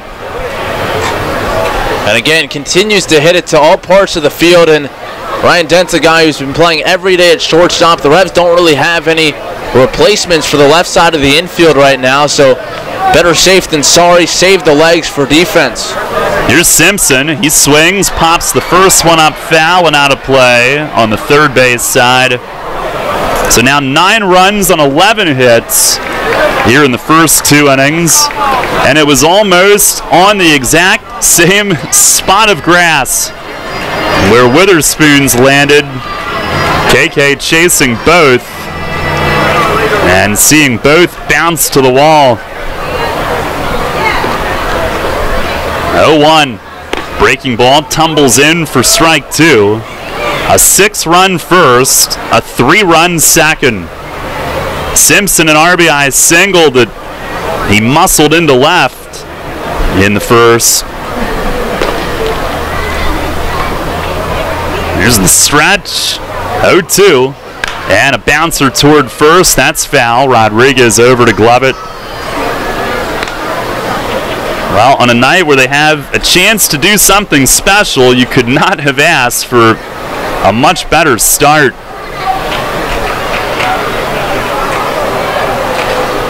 They've come out like they want to nail this thing down tonight.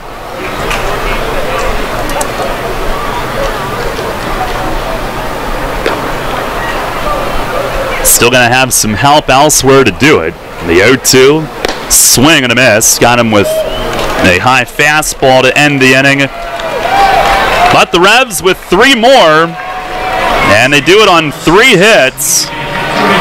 Fastball at 90 from Fornatero up. 1 error, 1 left. Revs have built themselves a 9-1 lead as we head to the 3rd.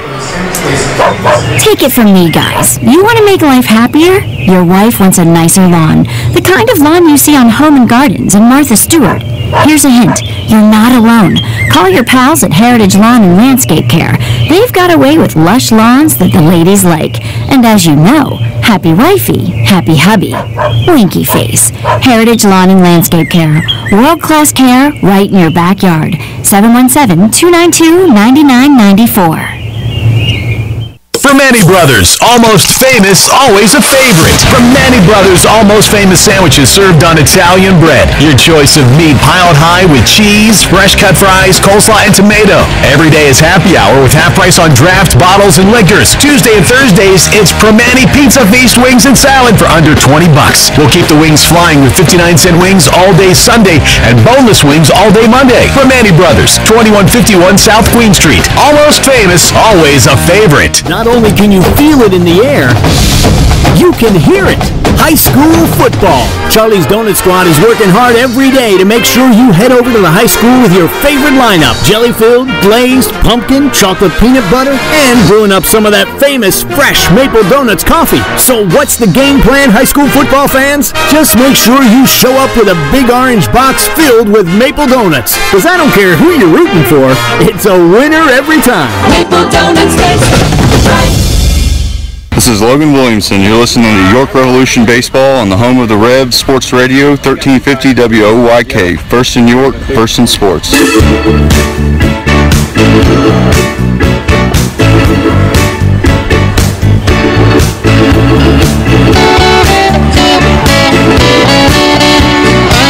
Well, an exciting night and an exciting start for the Revs, who lead at 9-1 as we head to the 3rd inning. Logan Williamson double plays to get out of trouble in both innings. And he will face Ryan Wiggins leading things off here in the 3rd. Rounding out their order tonight, Wiggins hitting 140, 4 home runs in 56 games played. First pitch of the inning is over for a strike, 0-1. Wiggins held to a 1-for-17 clip in his last 5. The wind, the 0-1, and a swing and a liner, yanked foul over the brew house in left, right over the flashing lights. 0-2.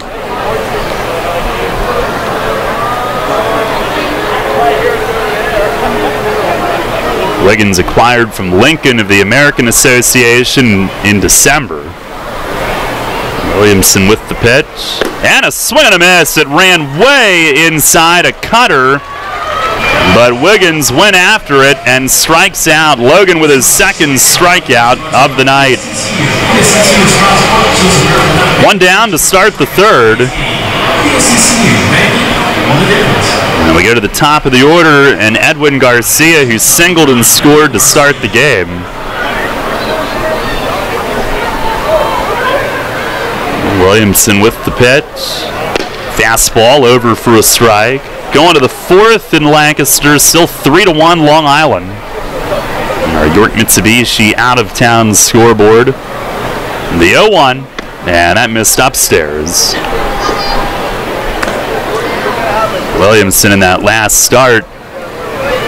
2 unearned runs. He retired 6 in a row at one point until a jam in the fifth, but he was going well. And he misses down and in. I think if it was earlier in the season, Mace would have let him go longer and certainly could have gotten through 5. The wind, the 2-1, and it's a called strike on the outer half. And he wasn't upset that Mace pulled him out. He was upset with himself for the walk of the last hitter that he faced. Here's the kick, the 2-2, and he missed upstairs, a full count.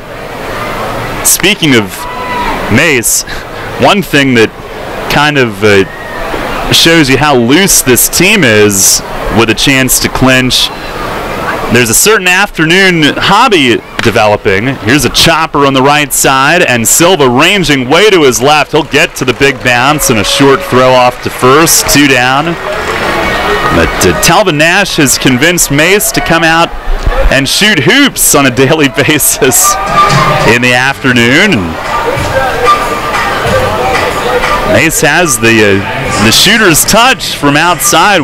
We had seen him several years ago when the Revs would make appearances at high school basketball games around the county during the winter. They had a prize wheel and chance to win tickets and all of that. Here's Nate Sampson, who takes a strike. And for a while, Thurm was doing it. Here's the 0-1 and a change-up. That's a called strike at the knees. But at halftime, they would have kids selected to shoot against the Rev, and whether it was Thurm or Mace, they could both light it up.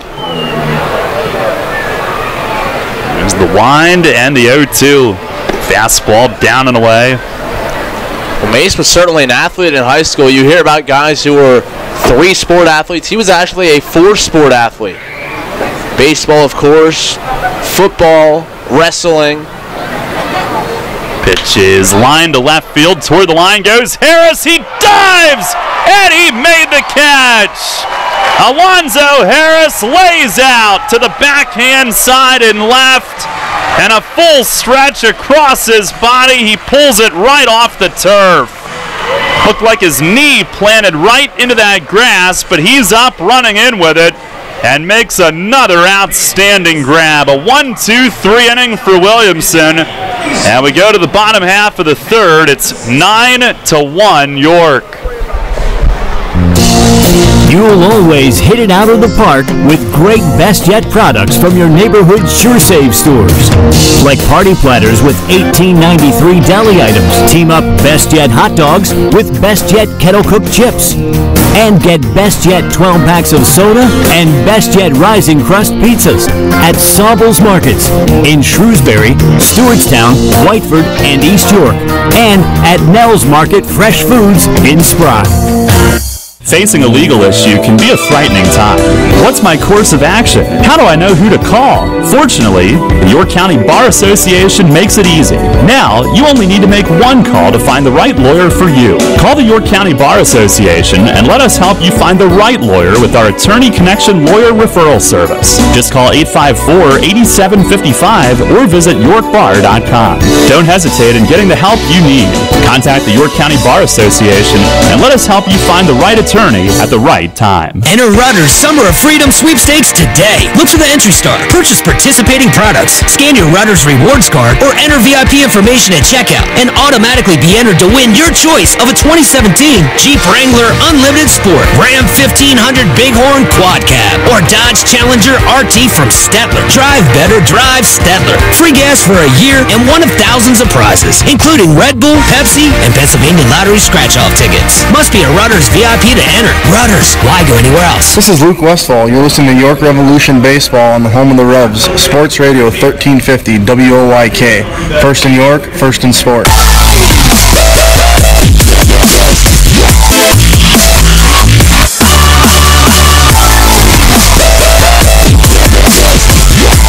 Head to the bottom of the third. The Blue Crabs will be in their bullpen. Left-hander Robert Carson comes in. Pitching change brought to you by Maple Donuts. Zoe will lead off at the top. First pitch, he swings and misses in a rematch with his fellow former Met draft pick out of high school in Mississippi. Same year, back in 07. Last night, Carson got him to fly out. Here's a ball up high. Harris starts and stops. And the guy who makes the great play to end the top half leads off. Seems like you so often see that. And the 1-1. Swing and a miss. A changeup. Alonso 2 for 2 tonight. 2 steals. A run scored. All of that in the first inning. Revs scored 6 in the first, 3 in the second. Here's the 1-2. And he swings, pops it up foul behind the York dugout. Cutter tailing right in off his hands. So to pick up that conversation from last inning, we told you Mace, a 4-sport athlete. We named 3. Baseball, football, and wrestling. The 4th was track and field. They needed someone to come out and throw javelin, and they saw that he had a pretty good arm on the baseball field and said, just come out and chuck it. Pitch, swinging a high fly, left center field. Cone from center reading it. Moves over, calls off Lozada, and takes care of it for out number 1. Harris retired for the first time tonight.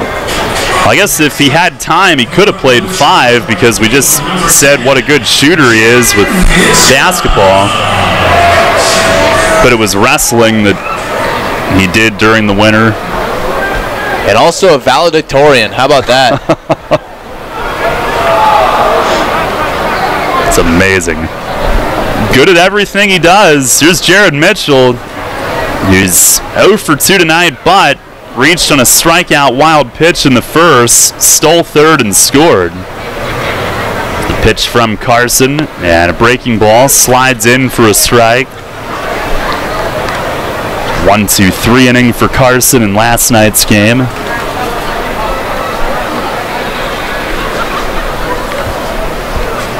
Now the 0-1. Swing and a miss. A fastball up. Carson overall 3-4. The ERA is 4. Right on the dot. 55 outings, 1 spot start.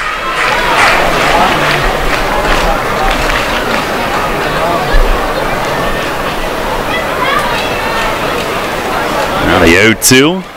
And a excuse me check swing. Mitchell fights it. Foul against the net, right off his knuckles.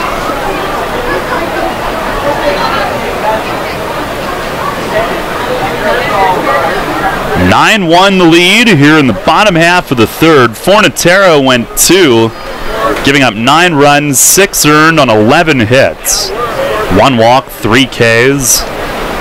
Another 0-2 to Mitch, and a slider down low. It was 70 pitches that Fornatero needed to get through 2.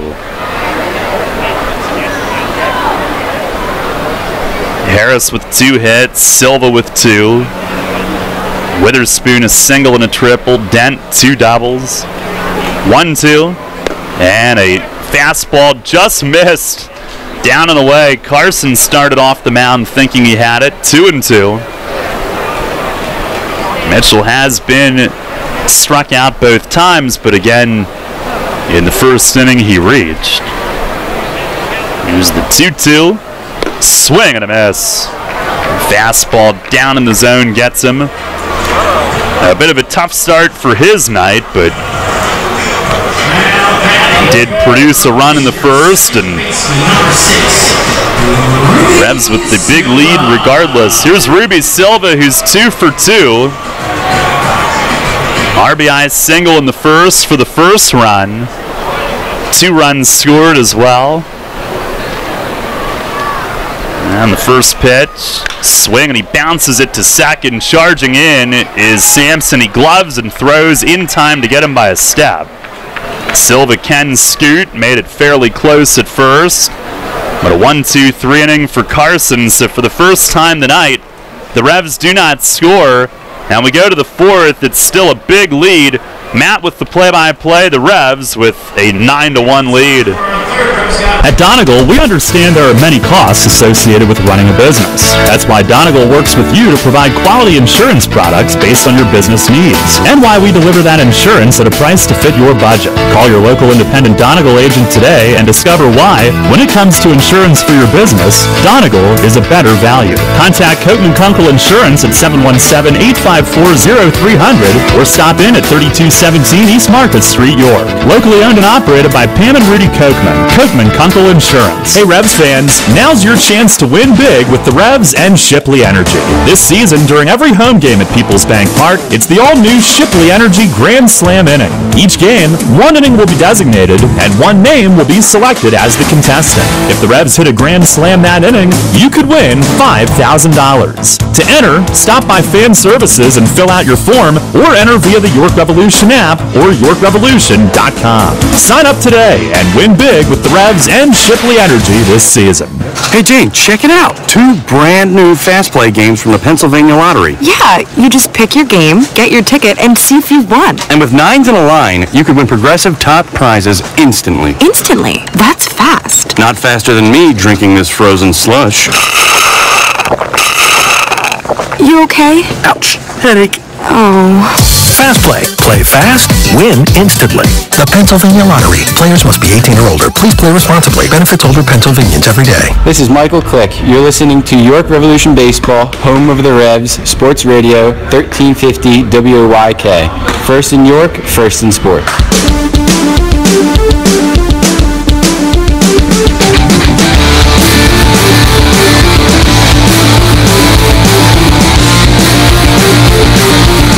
Top of the fourth we go. Revs up big. It's 9-1. And they were down 1-0. Southern Maryland striking first. A run in the first. And then the Revs responding with 6. 3 in the second. Neither team with a run in the third. It'll be Lozada, Palmero, and Rodriguez up in the fourth against Logan Williamson. The Revs lefty into his wind and the first pitch. Fastball tails up and away, 1 ball and no strikes. Lozada reached on a fielder's choice in the first. On a base running error by Nate Sampson, tried to go second to third, and now Lozada swings, hits it in the air, right field. Mitchell backpedaling a few steps, but shy of the warning track, reaches up to make the play for out number 1. Sampson was on at second, and he was the only runner on base back in the first and was not forced but tried to move second to third on a Lozada grounder to chase Simpson, who turned, dove to the base, and tagged out Sampson trying to slide in. Here's Patrick Palmero, a ground ball double play, his first time up. That ended the opening frame.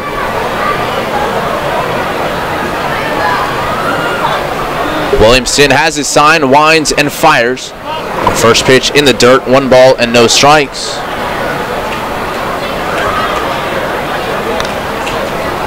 Palmero, of course, the son of Raffi. Longtime big leaguer for the Rangers and the Orioles. Slightly open stance from the right side. The 1-0 pitch, fastball popped up, foul territory, first base side. Telvin Nash has a look. That's back and into the seats.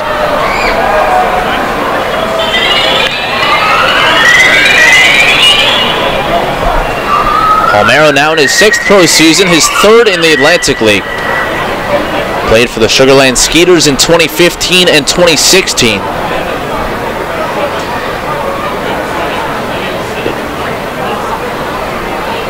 Now with the Blue Crabs. The 1-1 pitch from Williamson, and that one's right there for a strike. Fastball ran it up to 87. Williamson usually sitting 84 to 85, had a little extra giddy up on that one. And he gets ahead 1-2. Outfield plays Palmero slightly the opposite way. Logan kicks, he fires. Fastball again at 87, but this time he overthrew it up and away. The count now 2 balls and 2 strikes. Palmero was briefly signed by the Orioles before being released last season. Pitch on the way, 2-2. Strike 3 called, a changeup right there. And Palmero thought that was high. He turns around and has some words to Joe Delp also. And I think more than anything, he was just fooled. We have not seen that pitch a whole lot from Williamson here in the early going. And he throws Palmero right down the middle. Third strikeout of the evening. 7 in a row set down by Williamson. And here's Devin Rodriguez. 2 outs, bases empty. And the first pitch, that one's just off the outer edge. 1 ball and no strikes. Rodriguez continues to hit the ball well against the Revs. There's a strike outside corner. Williamson catches the edge with the 2-seamer to even the count at 1-1. Rodriguez, 2 hits in the game yesterday. 1 on Tuesday, 1 here already tonight. As Williamson misses off the plate away, spins in frustration on the mound, demanding the ball right back. Certainly a guy who wears his emotion on his sleeve, and more often than not, it's all directed at himself. 2-1 pitch, hit on the ground sharply to first. Nash reaches out and stabs it. He picks it up and runs to the bag, and that will retire the side. 3 up, 3 down for Logan Williamson here in the 4th. And through 3.5 at Peoples Bank Park, it's the Revs 9 and the Blue Crabs 1 on 1350 WOYK. Brimmer has been York's license and notary specialist since 1969. An approved online messenger for PennDOT, it offers registration and driver's license renewals, online title transfers, money orders, and notary service, all with a friendly staff that guarantees your satisfaction. For more information on Brimmer's convenient hours and fast service, call 717-699-1060 in York or visit them on the web at brimmers.com.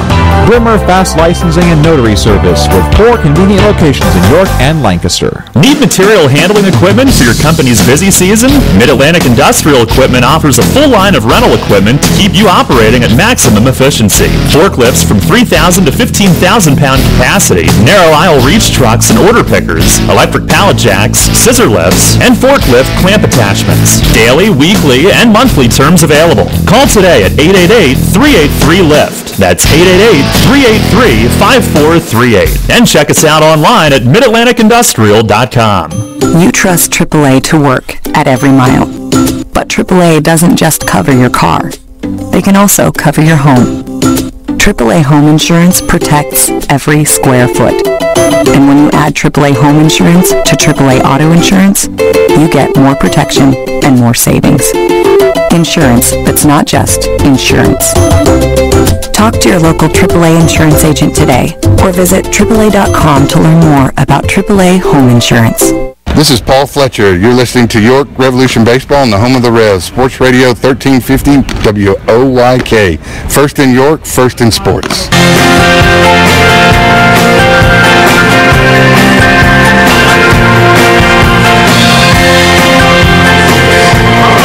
Back here at Peoples Bank Park, the Revs up big. It's 9-1. And York coming to bat in the home half of the 4th. Jesse Beal on a Maple Donuts pitching change. And as he concludes his warm-up tosses, we'll pause for station identification here on Revolution Radio. First in York, first in sports. Your only local sports station. The new Sports Radio 1350, WOYK, York, Pennsylvania. Back here at the bank, Telvin Nash, Michael Burgess, Luis Cruz. Part of the order due up against Jesse Beal. Out there for the 2nd night in a row for Southern Maryland. He took the loss last night. Gave up 2 triples in the 6th inning, 1 to Silva, 1 to Witherspoon. And that second one, the eventual game winner. First pitch to Nash, fastball, and he pops it straight up behind the plate. Wiggins has the mask off, tosses it aside, and right on the Revs logo, reaches up and makes the catch. A one pitch out for Telvin Nash, and Beal with out number one. So Nash sent that one straight up the elevator chute, and Wiggins, who has had some trouble with base runners in this one, makes the put out without any issue. Here comes Michael Burgess. Burgess with perhaps the game's most exciting play so far. 2 RBI double in the first, but that was only half the story. First pitch fastball on the inner half, strike one. Burgess would advance to third on the throw, and that throw was not a good one. He would pounce up and try to make it all the way home, a Little League home run, if you will. The 0-1 pitch, a swing and a miss. He tried to wait back on the breaking ball, but came up empty, 0-2. Burgess popped up on the slide to third, came all the way towards the plate, and it looked like at the very end he just ran out of gas. Thrown out 7-2 to 7-2. Down in the count here, 0-2. Infield plays him to pull. And the pitch on the way, he pops it up, fouling out of play off to the left. We've talked about it throughout the year. You look at Burgess, and he looks like a guy, big, powerful, left-handed bat who's going to hit it on the ground to the right side, but he really does a nice job of spraying it all around the field. And his second time up, he bounced one to where the shortstop typically would play, and it became an error for Garcia, who had to circle it. The 0-2 misses up and away, 1 ball and 2 strikes, and it seems as though teams often try to overplay him and do so unsuccessfully. And the case in the second inning when he reached on the air to load the bases. 1 ball, 2 strikes, the pitch from Beal. That one's called third strike, fastball at the knees. Burgess thought it was low. And Beal with the strikeout, 2 away here in the fourth. That'll bring up Luis Cruz.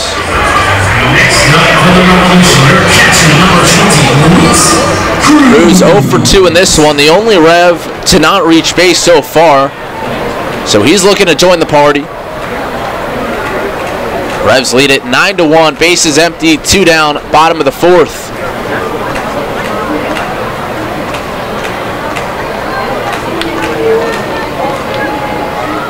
First pitch to Cruz, he swings away and fouls it off. Right side and out of play. Cruz also a frustrating night last night. He was called out on strikes on a check swing in the 6th inning.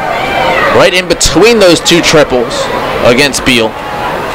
Here's the 0-1 pitch. And he fouls it straight back, got it off the fist. And again, down on the count, no balls and 2 strikes. And in that at-bat, not only was the check swing of question, but there was also a called strike 2 that definitely looked out of the strike zone, and Cruz felt that way, and he was tossed after that at-bat. The 0-2 pitch, breaking ball, got him looking. Back-to-back strikeouts for Beal, and he works a 1-2-3 fourth. After 4 completed People's Bank Park, it's the Revs 9 and the Blue Crabs 1 on 1350 WOYK. Did you know that Shipley Energy can take care of all your energy needs? From heating oil and propane to providing your home with electricity and natural gas. We also provide heating and air conditioning service and installation. All of your energy needs are under one roof at Shipley Energy. To learn more, visit ShipleyEnergy.com. Call 855-4SHIPLEY and don't forget to ask about our $100 rebate. Shipley Energy. Energy for life. It's going to be another epic year in high school football, and Sports Radio 1350 is ready for kickoff. Tune in every Friday night this fall for the high school football game of the week, presented by WellSpan Sports Medicine. Plus, go to WOYK1350.com for a full breakdown of the teams and the players of the 2017 York Adams League. The high school football game of the week, presented by WellSpan Sports Medicine. Catch the action every Friday night on Sports Radio 1350, online at WOYK1350.com, or download the WOYK mobile app. Enter Rutter's Summer of Freedom sweepstakes today. Look for the entry star, purchase participating products, scan your Rutter's rewards card, or enter VIP information at checkout, and automatically be entered to win your choice of a 2017 Jeep Wrangler Unlimited Sport, Ram 1500 Bighorn Quad Cab, or Dodge Challenger RT from Stettler. Drive better, drive Stettler. Free gas for a year and one of thousands of prizes, including Red Bull, Pepsi, and Pennsylvania Lottery scratch-off tickets. Must be a Rutter's VIP to enter. Rutter's, why go anywhere else? This is Ryan Dent. You're listening to York Revolution Baseball on the home of the Revs, Sports Radio 1350, WOYK, first in York, first in sports.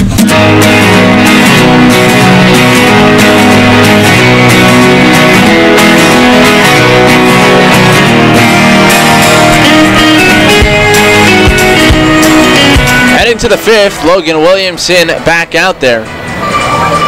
Looking to go at least one more and put himself in position to pick up the win on a night where the Revs currently are in position to clinch. York leading Southern Maryland 9-1 here. Across the river in Lancaster, they're in the bottom of the fifth, and the Ducks lead the Barnstormers 3-1. Zach Cohn, the hitter, to lead off the fifth.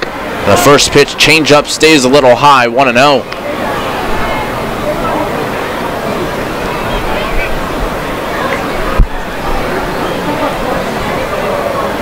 Cohn in open stance, and the 1-0 pitch, he hits it on the ground, and it just is fouled down the third base line.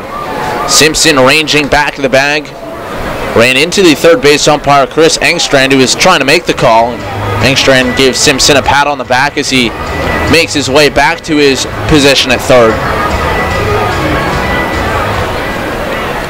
Cohn, the first two games of the series in the 9-hole. And the pitch on the way sails outside, Cruz out of his crouch to make the backhand grab. And he fires it back to Logan to pump him up a little bit on the mound. But with a few new players in the lineup for the finale here tonight, Cohn slides up into the 6th hole, where he's been most of the year. The 2-1 pitch misses down and in, ball 3. Cohn a home run last night. He and Luis Allen, the 8 and the 9 hitters, each with solo home runs. 3 balls and 1 strike. Logan kicks and fires, and that's hit on the ground left side. Dent circles it short, the off-balance throw from the hole, and in time to get Cohn by a step. Ryan Dent, a really nice play, doing it with the footwork to put himself in position to get the throw off. And he's so good at throwing off balance, like a quarterback who is rolling out of the pocket. Just more comfortable, off schedule, if you will, and 1 away to begin the 5th.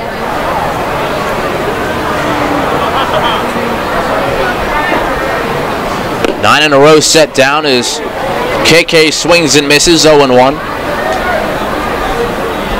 He's in right field tonight. He's had a couple of balls his way. Both have gone for extra bases. The 0-1 pitch, swing and a miss again. He was late on it, 84. And he was late his first time up when he struck out swinging. So we'll see if Logan goes right back to the fastball.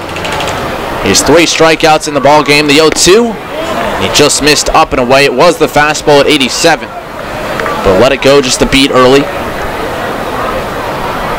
Williamson at 63 pitches as he works here in the 5th. Kahua Hala back in the box. Infield plays him straight up, outfield the opposite way. The 1-2, swing a ground ball left side, slowly hit. Dent charges again, fires off balance and picked up by Nash at first. Ryan Dent again with the off-balance throw. This time Nash helping him out on the short hop pick. The first baseman making the stretch. And 2 away here in the 5th.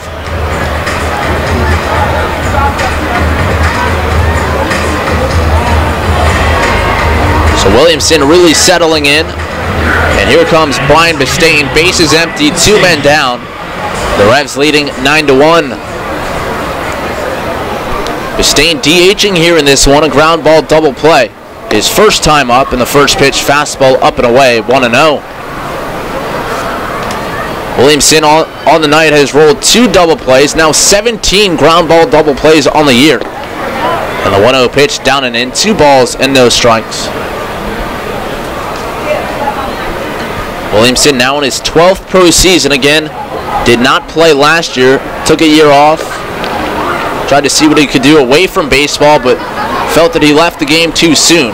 The 2-1 hit in the air left field. Alonzo Harris back on it a few steps. Turns, and it's up and off the wall. He'll play it on the hop. Now bobbles, and Bistain into second with a stand-up double. Off the bat, I didn't think he crushed it, but again, a short porch out here in left. It hit halfway up the arch nemesis. And the Blue Crabs with a 2-out base runner here in the 5th.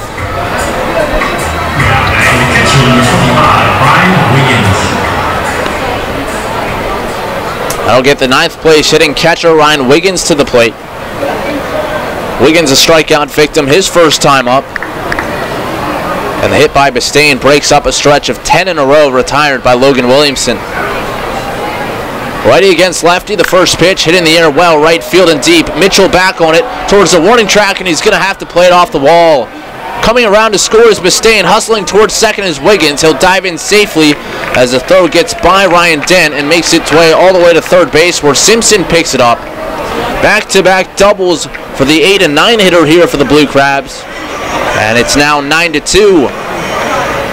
Williamson will ask for a new baseball and chuck the old one right into the ground, frustrated that he left that one up and over the plate. And now back to the top of the order and Edwin Garcia.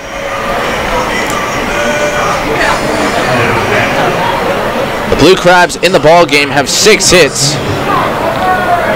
They had 2 back-to-back in the first, 2 back-to-back in the second, and now 2 back-to-back here in the 5th. Here's Garcia. And the first pitch, and that one is a called strike outside edge at the knees, a good spot. And Williamson ahead 0-1. Williamson originally signed with the White Sox after being drafted in 2004 in the 27th round. He kicks and fires, and that one's hit on the ground left side. Simpson the backhand pickup, and he throws across. Nash with the stretch, and that will retire the side. 2 hits in the inning for Southern Maryland, and they get one back. Back-to-back doubles doing the damage, and as we head to the bottom of the 5th, we're halfway home. It's the Revs 9 and the Blue Crabs 2 on 1350 WOYK. Hey, it's the good-looking genius at Broadway Transmission. You know what really grinds my gears? Perfectly good cars being thrown away just because the transmission went bad. My mind slips into overdrive when someone says, I'll just get a new car before I spend that kind of money on a transmission. What? According to Kelley Blue Book, the average price of a new car is $32 grand. Now you're going to finance that, right? There's another $6 to $8 grand. And if you drive it off the showroom floor, it loses 20% of its value immediately. Don't forget, you also have to pay sales tax, higher insurance rates, title and registration fees, and come up with $600, $700, $800 a month depending on your interest rates for 5 years. And remember, you will still have to pay for the upkeep of the car, brakes, tires, wipers, fluids, etc. Stop! Trade your transmission, not your car. Thanks, good-looking genius. You're welcome, ma'am. Broadway Transmission. We'll get your ship together and save you all that dough.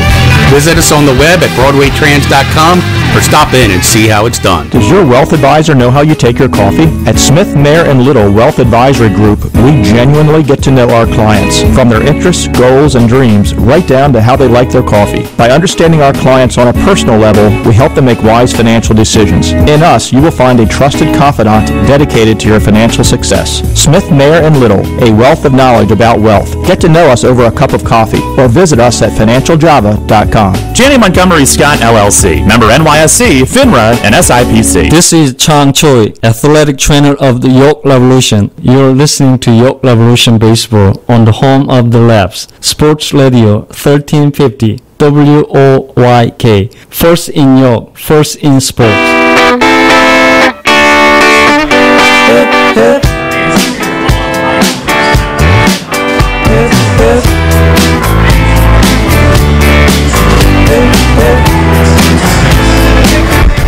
Halfway home at Peoples Bank Park. The Revs coming up here in the home half of the 5th. It'll be Travis Witherspoon, Ryan Dent, Chase Simpson. Bottom third of the order. Blue Crabs will turn to their third reliever of the night. It's Sam Runyon. Carson and Beal each setting down 3 in a row. And now Now it's Runyon's turn. The first pitch, fastball on the outside corner, belt high, 0-1 the count to Witherspoon. Travis, 2-hit game for him. He scored 2 runs, a single and a triple. Second night in a row he's had an RBI triple, and now he watches another fastball over for a strike. In the hole, 0-2.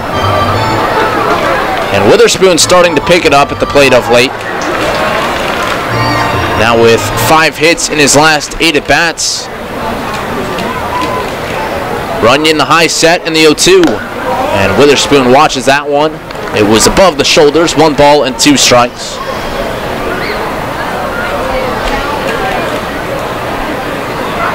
Eric Fornatero, the starter, lasted just 2 innings. Gave up 11 hits, 9 runs, 6 earned. The 1-2 to Witherspoon. Breaking ball, swing and a miss. Hard slider. And that was up in the zone, but after a couple of fastballs, Runyon mixes it up and he gets the strikeout to begin inning number 5. Next up for the Revolution, your shortstop, number 17. So Southern Maryland now has retired 8 in a row, but that all coming after the Revs plated 9. Again, if you're just joining us, a Revs win, a Barnstormers loss, clinches the Freedom Division second half as Dent stands in and takes a breaking ball off the plate away. Top of the 6th in Lancaster, and the Ducks lead the Barnstormers by a score of 3-1. 1-0 the count to Dent, and a breaking ball finds the zone this time to even the count at 1-1. Dent also a 2-hit game, 2 doubles. Driving the ball to straightaway center, also down the right field line. The 1-1 pitch, and Dent pops it up foul and back out of play. Dent really hitting the ball well as of late. Now with 21 doubles on the year, and a handful of them have come in the last week or so.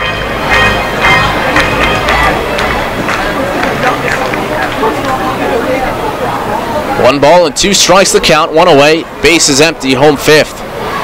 The kick and the pitch from Runyon, and Dent lines it foul, deep and out of play, off to the right.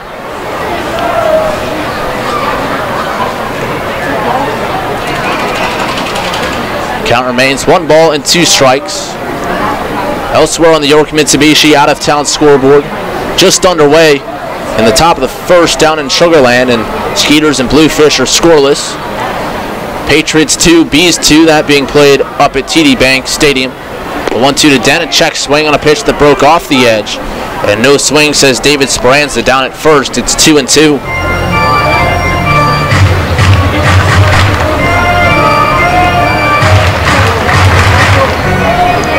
Sugar Land and Lancaster both 3 games back of the Revs in 2nd place.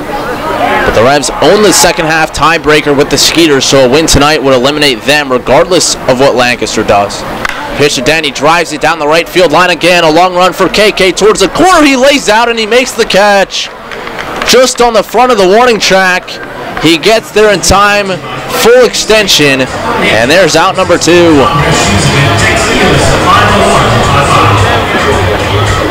Nice play by Kahua Halahala out there in right field. We mentioned he's primarily an infielder.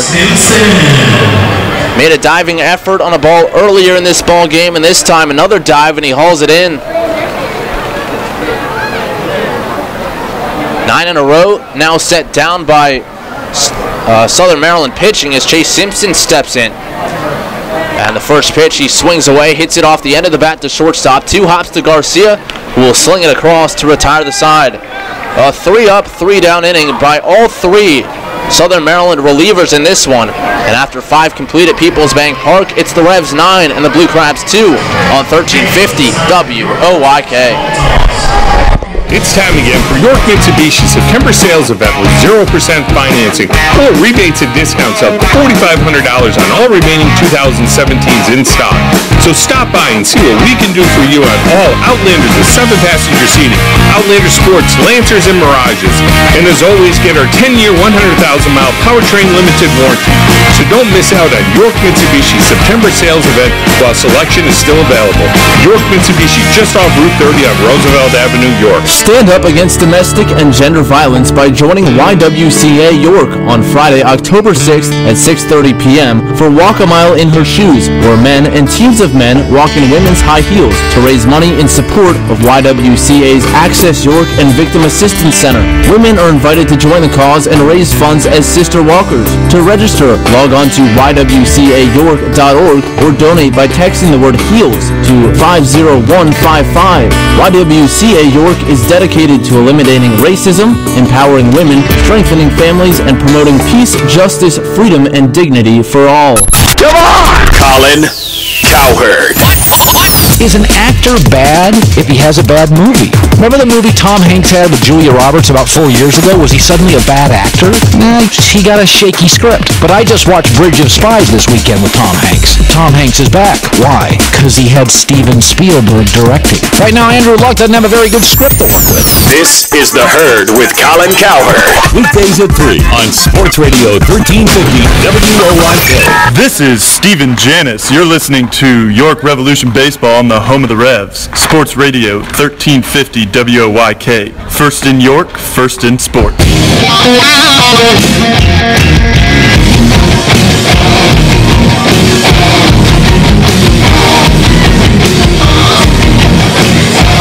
Logan Williamson back to the hill. He's given up just 2 runs in 5 innings so far. And at one point had a streak of 10 in a row retired. Nate Sampson will lead it off in the first pitch. Sails outside 1-0. Mentioned last inning that Williamson was a draft pick of the White Sox out of Pensacola Junior College. Logan fires and it's hit on the ground left side right at Simpson, who sets it feet, fires across, and Nash reaches high to make the play. 1 away.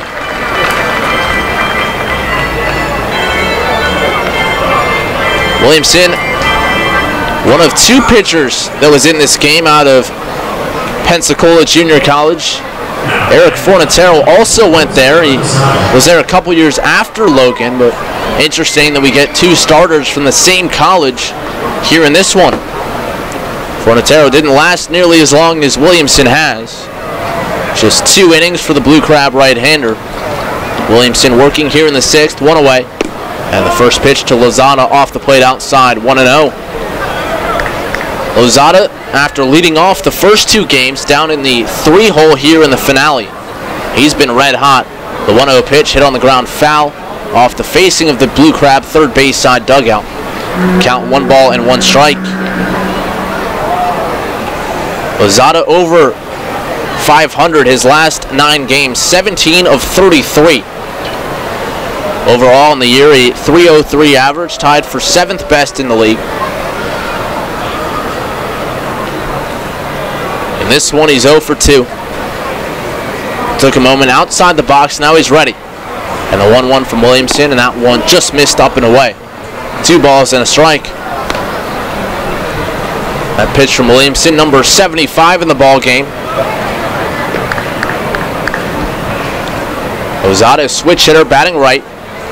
And the 2-1 reaches for 1 and fouls it off down the right field line and out of play. And now the count 2 balls and 2 strikes. Williamson began his career in the White Sox system in 2005 and 2006, reaching single A. He winds and the 2-2. Swing a dribbler foul back towards the backstop, and the count holds steady at 2 balls and 2 strikes. Then in 2007, Williamson got to do something pretty cool. He played for Pensacola of the American Association and was able to play high school, college, and professional ball in the same city. Another foul ball off to the left and out of play. Williamson has really bounced around throughout his career, has the chance to play in many different leagues, also has played in Mexico, 2013 and 2014. Actually, tonight, pitching against his former team, he broke through in the Atlantic League with Southern Maryland. Swing and a miss there by Lozada. He chased a breaking ball down at the shoe tops. And Williamson was strikeout number 4, 2 gone in the 6th.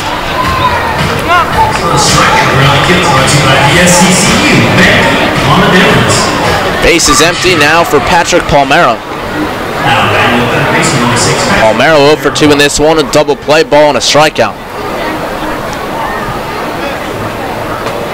Palmero also held hitless in the opener, sat in last night's game, and the first pitch fastball hits the outside edge, strike one.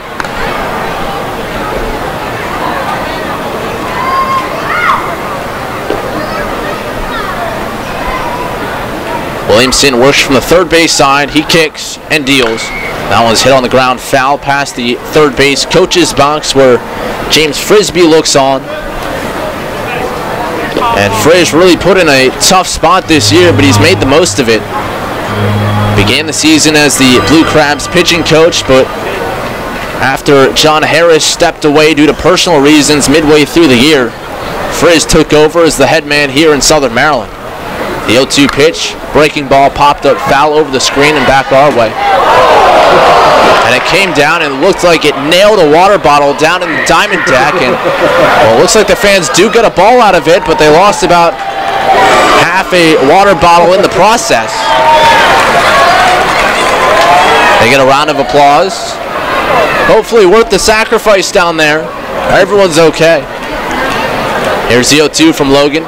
Swing and a miss, and it gets away towards the backstop. Cruz chasing it. Palmero off to first, and he'll make it without a throw. Wasn't sure if he might have gotten a piece of it. Home plate umpire Joe Delp also says no, it was a swing and a miss. And now each team in this game has a strikeout wild pitch.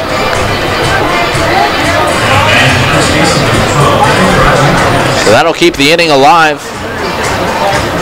Williamson records his 5th strikeout, but now a man at first for Devin Rodriguez. Rodriguez 1 for 2. He singled in the 2nd, grounded out in the 4th. Lefty against lefty, but Rodriguez hits lefties well. And the first pitch, fastball, middle in, strike one.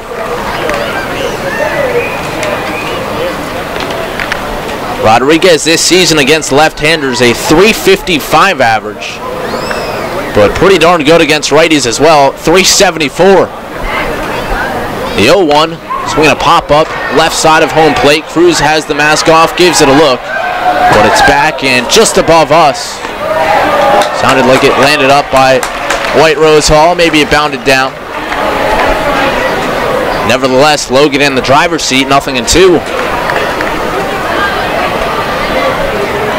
Palmero on at first, 2 men down. Top of the 6th, the Revs lead it 9-2. The kick and the 0-2 pitch, and that one bounces in. A nifty scoop by Cruz, who had to move to his left. Logan slaps his bare hand into his glove, points at his catcher, says thank you very much.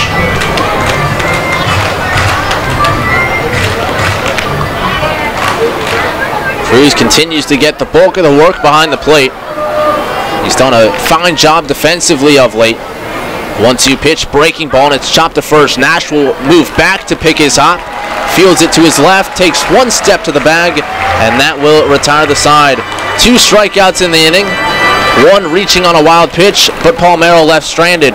And through 5.5 at Peoples Bank Park, it's the Revs 9 and the Blue Crabs 2 on 1350 WOYK. Money and business are essential to the strength of a community. So is cheering and celebration and music and fun. That's why York Revolution games, concerts, youth sports, special events, and more happen at a place called Peoples Bank Park. Peoples Bank has been serving York County for more than 150 years. Always cheering, always celebrating, always committed to the things that make York County great. And to you having a great time at Peoples Bank Park. Peoples Bank, member FDIC, equal housing lender. The York Revolution are making a playoff push, and they need your help. Come out to Peoples Bank Park on September 16th when the Revs host the rival Lancaster Barnstormers and spin to win. That's right, the WOYK prize wheel returns with great local sponsors like your neighborhood SureSave markets. For tickets, visit YorkRevolution.com, the Apple Chevrolet ticket office, or call 717-801-HITS. Again, that's the spin to win prize wheel, September 16th at Peoples Bank Park. As any baseball fan will tell you, there's nothing quite like spring training.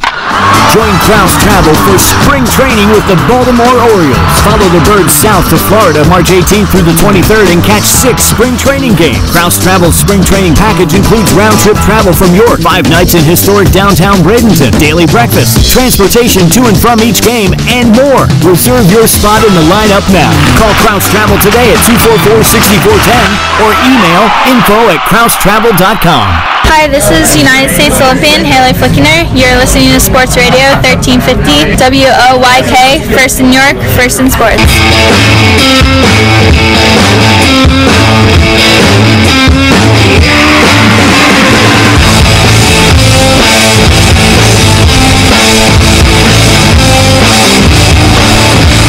Bottom of the 6th we go alongside Daryl Henry. I'm Matt Present. The Revs out in front big, 9-2. They scored 6 in the first, 3 in the second. After Southern Maryland struck first in the top half of the first, just 2 batters in. Alonzo Harris will come to bat for the 4th time today. We'll say the Blue Crabs bullpen has been very good. 9 up and 9 down with 3 different men doing the work. They'll bring in reliever number 4 here in this inning as Evan Reed misses inside, ball 1. Maple Donuts pitching change. Reed making his first appearance with Southern Maryland, just picked up a couple of days ago.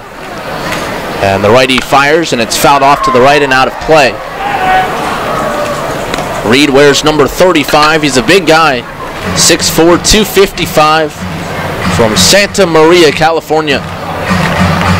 He has pitched at the big league level, now in his first season in the Atlantic League. Has his sign and the pitch on the way, hit sharply to third, up with it Palmero. He went to Anita Field, and now will fire across to get Alonzo Harris hustling down the line. 1 away. So now 11 actually consecutive batters retired by Southern Maryland, 10 by the relievers. And here's Jared Mitchell, who's 0 for 3 with 3 strikeouts, but a run scored as he reached in the first on a wild pitch. And I think that was really kind of the spark that got this game going. He hustled that one out, stole a base. The Revs stole 4 bases in that first inning, by the way, along with 8 hits. And the first pitch, Reed to Mitchell, and he watches one on the outer half for strike 1.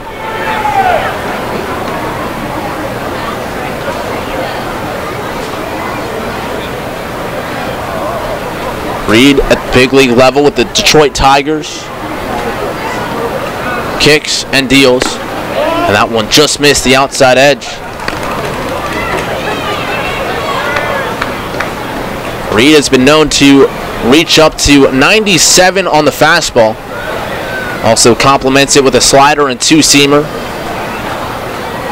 Works exclusively from the stretch, the 1-1, and Mitchell pops it foul out of play off to the left.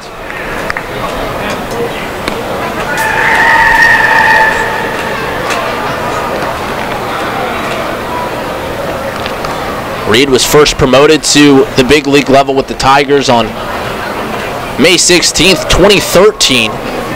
Pitched in a couple of games at the big league level. From the set, he drops the hands. And the 1-2 to Mitchell. Breaking ball, it just missed down and in. Count even at 2 balls and 2 strikes. Reed then made the opening day roster for the Tigers in 2014 after a strong spring training. And in 9 appearances in 2014, posted a 1.59 ERA. The setup away, the 2-2 to Mitchell. Fastball got him looking. Outside corner, Reed paints his spot. And Mitchell down on strikes for the 4th time in this one. 2 away here in the 6th. You mentioned the base running early in the game. Kind of reminded me of Sunday at Somerset when the Revs had an opportunity with Harris and Mitchell getting on early, and they did a double steal. And that's a couple of times here in the last week where they've used the running game to really get going. When they see an opportunity to do so, they will not let up. They have not stolen a lot of bases compared to some other teams this year, but down the stretch they've used it a lot more. Now Reed and Wiggins trying to get straight on signs as Ruby Silva comes to the plate. Silva in this one, 2 for 3, 2 runs scored. Base is empty, 2 away. And the first pitch, and that one's over. Looked like a off-speed delivery from Reed to get ahead 0-1.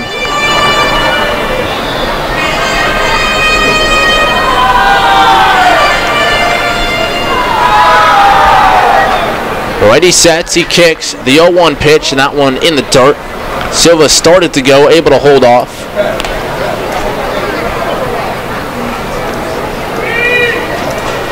Reed has played winter ball in Venezuela the last couple years, playing his summer ball in the American Association the last 2 years.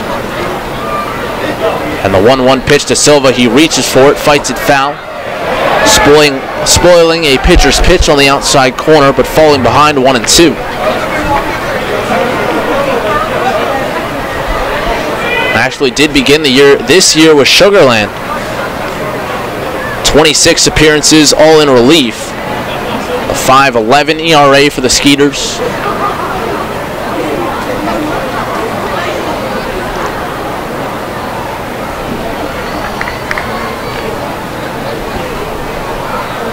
One and 2 the count, base is empty, 2 away. And the pitch to Silva just off the outside edge. A good eye there from Silva. And the count now even at 2-2.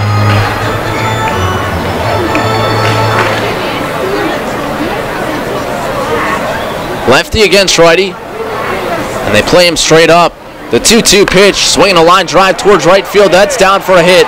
A 3-single game for Ruby Silva, and he breaks up a stretch of 12 in a row retired by Southern Maryland pitching. I think it says a lot that Mace puts him in the 3-hole on a night where he rests Tejeda. Some guys that have been here all year, like Burgess. He wants to keep him down 5th where he had been behind Talvin. And with Tejeda getting a night off, Silva goes right into the 3-hole, has a 3-hit game. So here's Talvin Nash. The Revs lead it 9-2, home half of the 6th. Righty against righty, the first pitch from Reed, and Nash swings away, pops it up, foul and out of play. Back our way, it's 0-1. Reed, originally drafted by the Texas Rangers, selected in the 3rd round of 2007 out of Cal Poly. Grew up in California.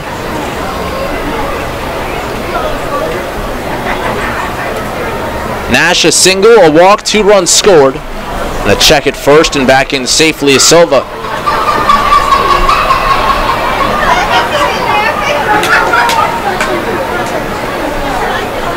So Reed now in his 8th pro season. He leans in, glove resting on his front knee. Checks Silva as he sets. The 0-1 pitch on the way to Nash. And Nash swings and drills one deep left field. It's hooking and it is it's a home run. Home run, the call from the home plate umpire, Joe Del Balso. And the bullpen of the Blue Crabs cannot believe it. The third base umpire, Chris Engstrand, positioned in the middle of the infield, and everyone in baby blue in an uproar from the third base side. Nash's 17th of the year, 45th in his career, and if it stands, he will move into a tie for 3rd place all time. Well, I mean, it brings flashbacks to last night, the disputed one.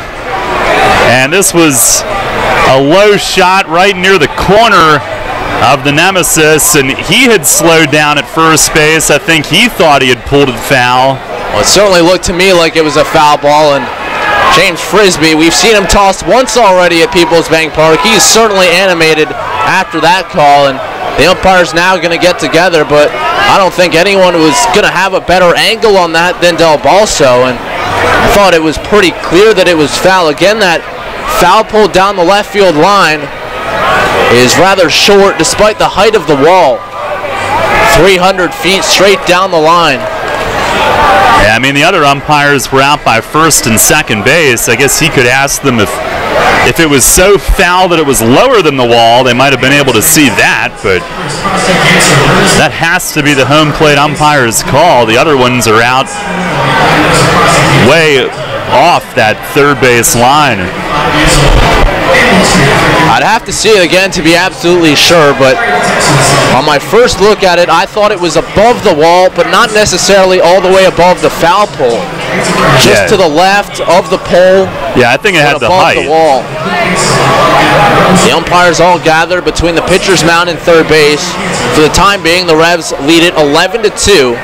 6 in the first, 3 in the second, and 2 on the Telvin Nash home run, scoring Ruby Silva, who singled the batter prior. But I don't think I've ever seen an entire team jump up in disbelief quite the way Southern Maryland did in their dugout and in their bullpen. And while none of those guys have the optimal angle being in foul ground, it certainly did look like that ball was foul. James Frisbee just standing with his arms crossed, waiting. I think he's going to get tossed if this isn't overturned. I would agree. I mean, he was already heated, and they do call it foul. How do you do that? And now Mace can't believe it, and I'm with you. I think they have now made the right call. I think it was foul, but I don't understand how anyone else could have had a better angle. It is the difference of a 7-run lead to a 9-run lead. How do guys that are at first and second base say that they had a better angle than the guy looking right down the line? Last night, the disputed one, they had the third base umpire on the line. It would make sense if one of the guys was at third in this situation, but they're 90 feet away from the third base line or more. I don't know how you step in and overturn the call that could only have been made by the home plate no matter what the call was. And no matter how much you think he missed it by. I guess the only option is that one of the other two umpires, and Mace talking to crew chief David Speranza down there at first, saw for sure that it was left of the pole, because I think it might have not been higher than it. I do think they ultimately made the right call, but I am surprised that they were able to overturn it. 9-2, the Revs lead it. Telvin Nash back to the plate, and the count is 0-1.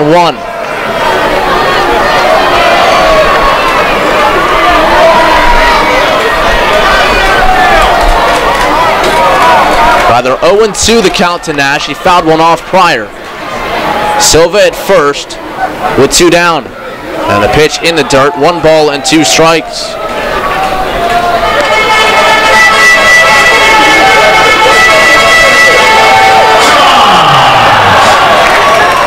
Last night, Mace just wanted the third base ump to get help. In that situation, he refused to. Said he knew that he had it right. This time they get help, overturn it. 1-2 the count. Reed ready. And the pitch to Nash drills it foul again. This time, no doubt, over Arch Street Eats, and the fans, in spite, grumbling that that was a home run.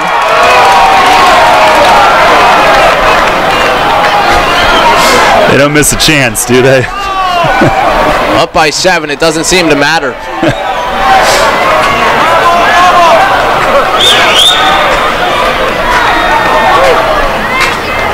1-2, the count remains. Again, Evan Reed, the 5th pitcher tonight for the Blue Crabs.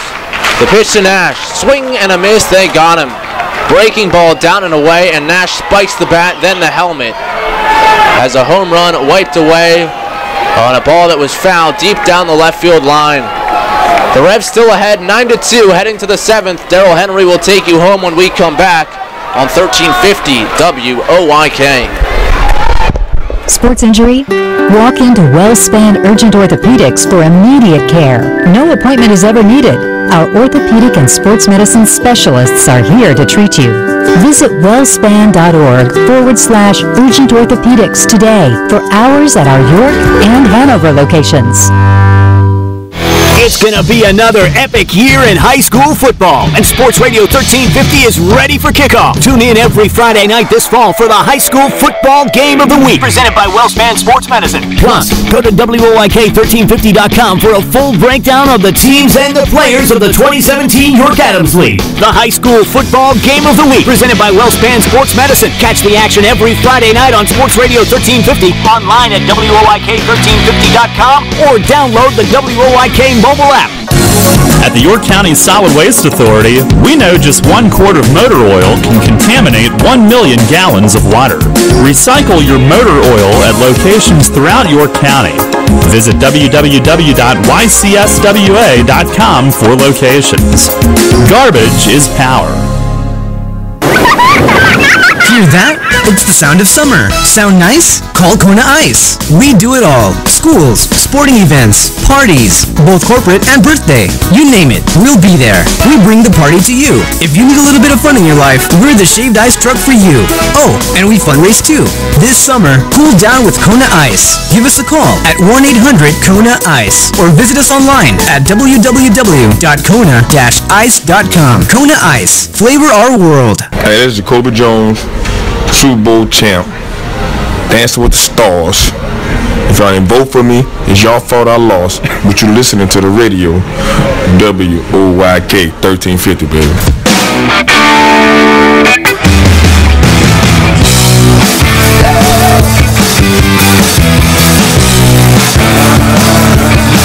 Head of the 7th inning, and the Revs with a 7-run lead. For about 2 minutes, it was a 9-run lead, but a 9-2 game, and Michael Click will relieve Logan Williamson, who was awesome tonight, looking to pitch the Revs into the postseason. And 6 innings, 2 runs, 6 hits, didn't walk any, struck out 5. Click on a pitching change brought to you by Maple Donuts. Zach Cohn will lead off. Single and a ground out tonight. And the first pitch, swinging a foul into the front row between the net and the Revs dugout. Cohn, I don't know how he hit it in that direction, but he sprayed it into that section down there off a seat in the front row. Cohn, KK, and Bastain, 6, 7, 8 in the order. Revs leading 9-2 here. There's the 0-1. Swing and a miss. A cutter from Click. Lancaster trails 3-1 in the top of the 8th. And against Long Island on our York Mitsubishi out-of-town scoreboard.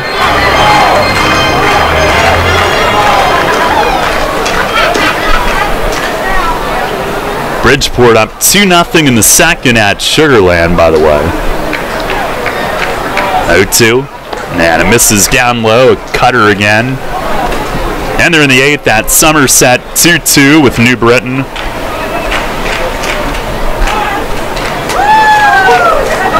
Williamson, who retired 10 straight at one point.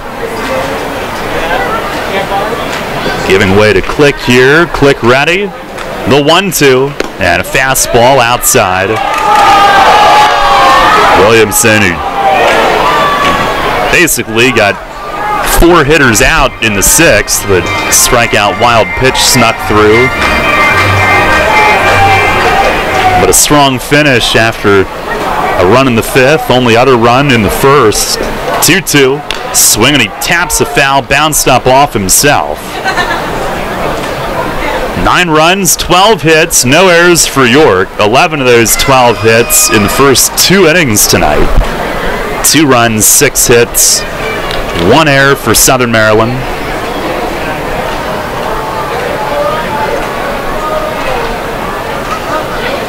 Click stares in, leaning out over the front leg. Ready with his sign, the 2-2. Swing and a miss. He got him. A cutter down and away. Tag applied by Cruz. 1 down in the 7th.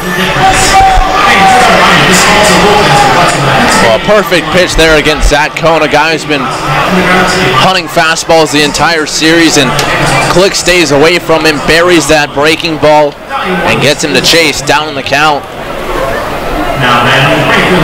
Click in game number 57, 3-1 with a 2.95 ERA. Here is KK, who is struck out and grounded out.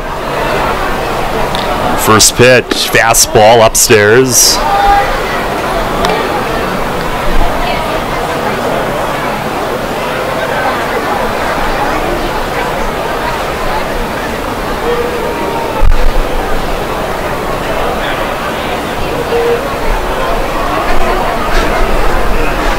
Now click to the belt. Here's the 1-0. And a fastball called strike. Over the outer half. KK, the Hawaii native, 4th pro season. Played in the North American League with a team in Maui in 2011 to begin his pro career. Frontier League in 2014. And he swings here, golfs one to left center. Harris trots over from left, and he's got it.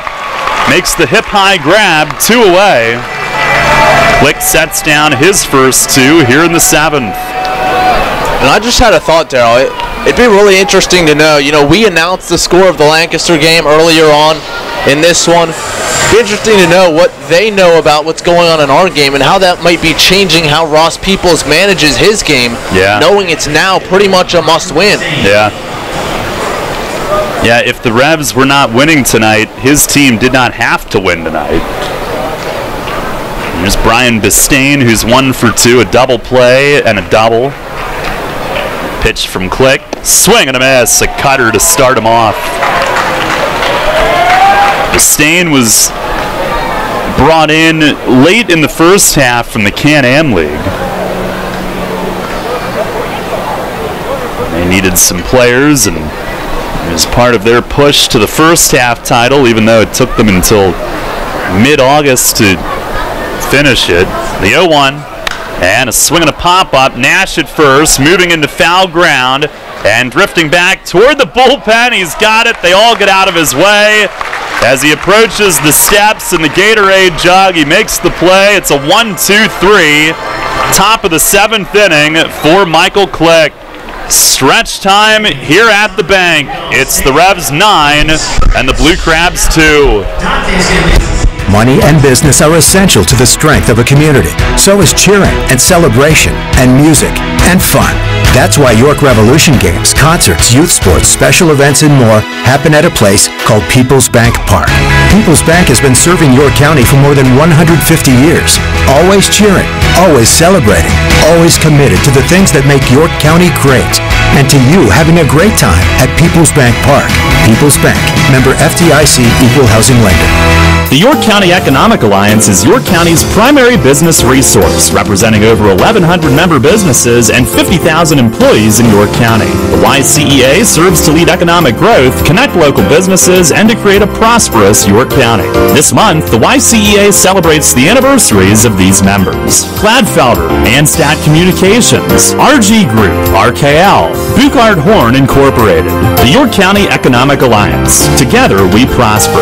Visit YCEA-PA.org.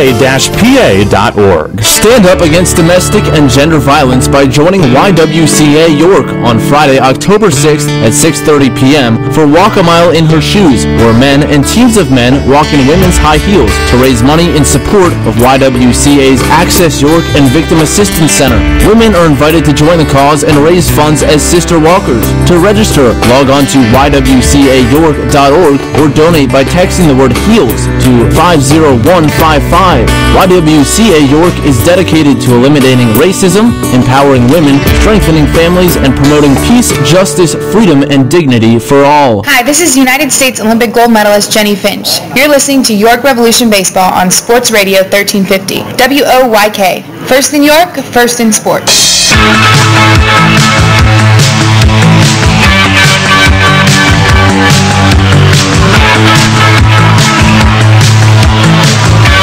Bottom of the 7th, Revs lead it 9-2. Right-hander Zach Thornton, the new pitcher for Southern Maryland. Pitching change brought to you by Maple Donuts. The only other reliever they have is their closer, Cody Epley, or at least what they listed on their dugout card tonight. Thornton is their 5th reliever used tonight. Michael Burgess to lead off. He's 1 for 3, 2-run double off the nemesis in the first. He tried to circle him himself, thrown out at the plate. As a fastball misses high. But it was the most exciting play of the night. And even after being thrown out at the plate, he walked into the dugout to a standing ovation for the effort. Here's a swing and a miss, a fastball from Thornton. It helped that 4 runs had scored already. Yeah, that was part of it too. Well, that was also part of the fun. Revs exploding in the first, and we talked about how many big first innings this team has had this year. On the 1-1, and a foul tip into the backstop.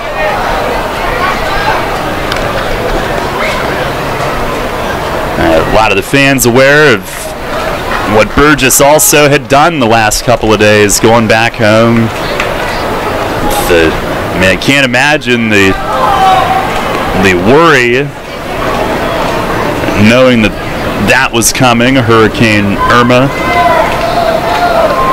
I'm sure he was in constant contact leading up, and then eventually did get home for a couple of days. Pitch, and he chops a ground foul over by the first base side. And just flew back this morning. And I think the biggest thing for him was that initially the path of the hurricane was going to come up the east coast of Florida, but then the last day or two the forecast changed and it ended up hitting the west coast a lot harder than expected, and his family was initially not going to evacuate, but then did indeed have to. And the next one outside, fastball, 2-2. Burgess, Cruz, Witherspoon here. Revs still having done all of their damage in the first 2 innings tonight. Pitch is swung on, hit high in the air, deep the other way and left toward the corner, but it is foul behind the brew house, and they'll give Revs fans a chance to mimic the call from last inning again. Burgess running hard down the line just in case. Looked like when it left his bat, it was pretty certain to be foul, but he left nothing to chance. Now a long walk back to the plate. And the control room has a chance to get this one in here.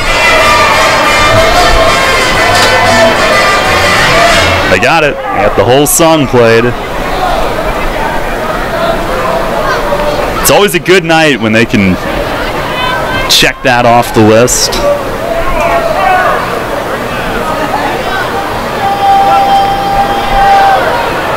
Thornton the stretch, another 2-2, and a swing and a foul back onto the roof. Saw Thornton last night as well. This is back-to-back nights for him. Had 3 groundouts in the 8th last night.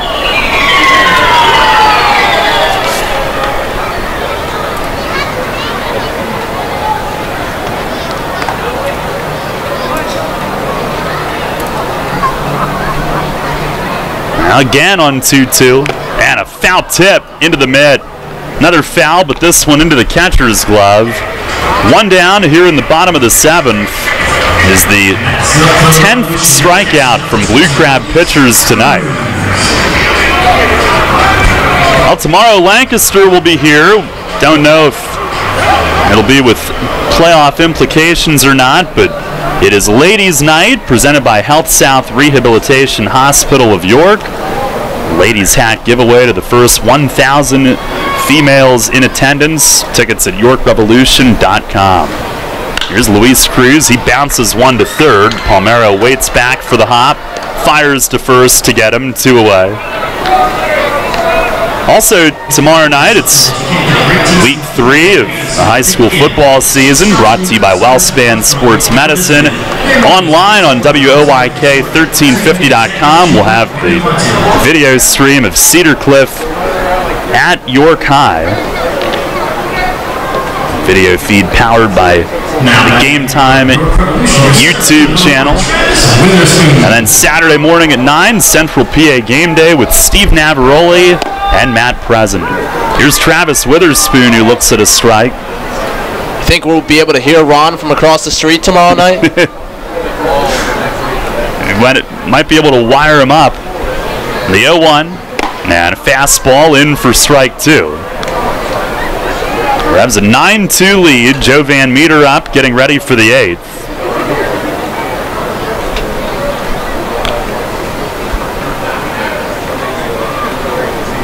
Oh-2. And he yanks a grounder foul. That was the only place he was hitting that ball, down and in. Pulled it off the Blue Crab dugout fence. It's like Lancaster has a runner at second with no outs in the bottom of the 8th. Long Island a 3-1 lead. Pitch to Spoon, a slider outside, 1-2. Continue to keep you updated. And for celebration's sake, hopefully the Barnstormer game ends first. Last year was one unlike any other. The Revs found out on the bus. Pitch to Witherspoon, and he swings and grounds it foul. It did hit his foot. He goes hobbling away. He went straight down, and at first I couldn't tell if he slipped, but he did foul it off his foot, and that one hurt. Or somewhere in the leg. Yeah, that almost sounded like shin. But based on the way he reacted, another pitch down and in, and I'm not even sure how he hit it. Yeah. He's motioning to Chung that it was his front left knee. As Chung and Mace are out to take a look. Thornton with that heavy sinker, that was almost heading for his shin had he not hit it. Flexes out that left leg and says he's okay.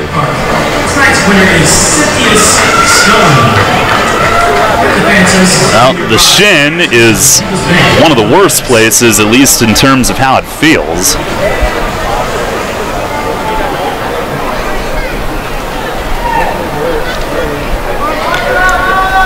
He'll stand back in. Thornton will probably throw that again. Pitch, he did, and he yanks a foul off the front of their dugout. The gutsy for Witherspoon to hang in there. That was right in under his hands. Thornton didn't quite get that one as low as the previous one.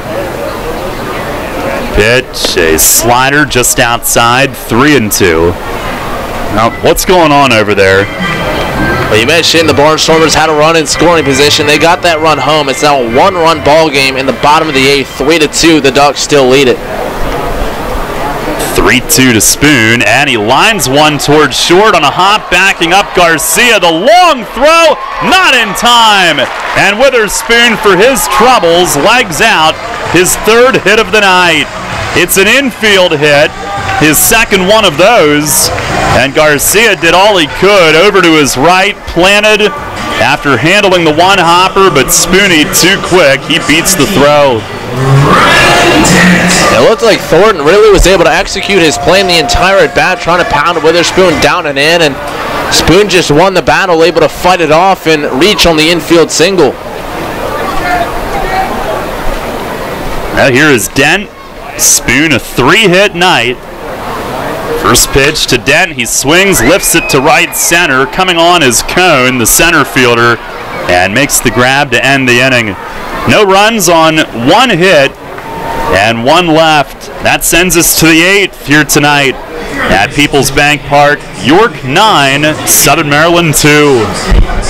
Enter Rutter's Summer of Freedom sweepstakes today. Look for the entry star, purchase participating products, scan your Rutter's rewards card, or enter VIP information at checkout and automatically be entered to win your choice of a 2017 Jeep Wrangler Unlimited Sport, Ram 1500 Bighorn Quad Cab, or Dodge Challenger RT from Stettler. Drive better, drive Stettler. Free gas for a year and one of thousands of prizes, including Red Bull, Pepsi, and Pennsylvania Lottery scratch-off tickets. Must be a Rutter's VIP to enter. Rutter's, why go anywhere else? Mid-Atlantic Industrial Equipment offers quality material handling equipment and services. Along with a full line of Unicarriers and Komatsu forklifts, you'll find Genie aerial lifts, IPC Eagle floor scrubbers, and Penalift loading dock equipment. Mid-Atlantic can provide rentals, pre-owned equipment, service, and replacement parts for most makes. When you need the best for your business, call Mid-Atlantic Industrial Equipment at 888-383-LIFT. That's 888-383-5438, or online at Mid-Atlantic HispaniCindustrial.com.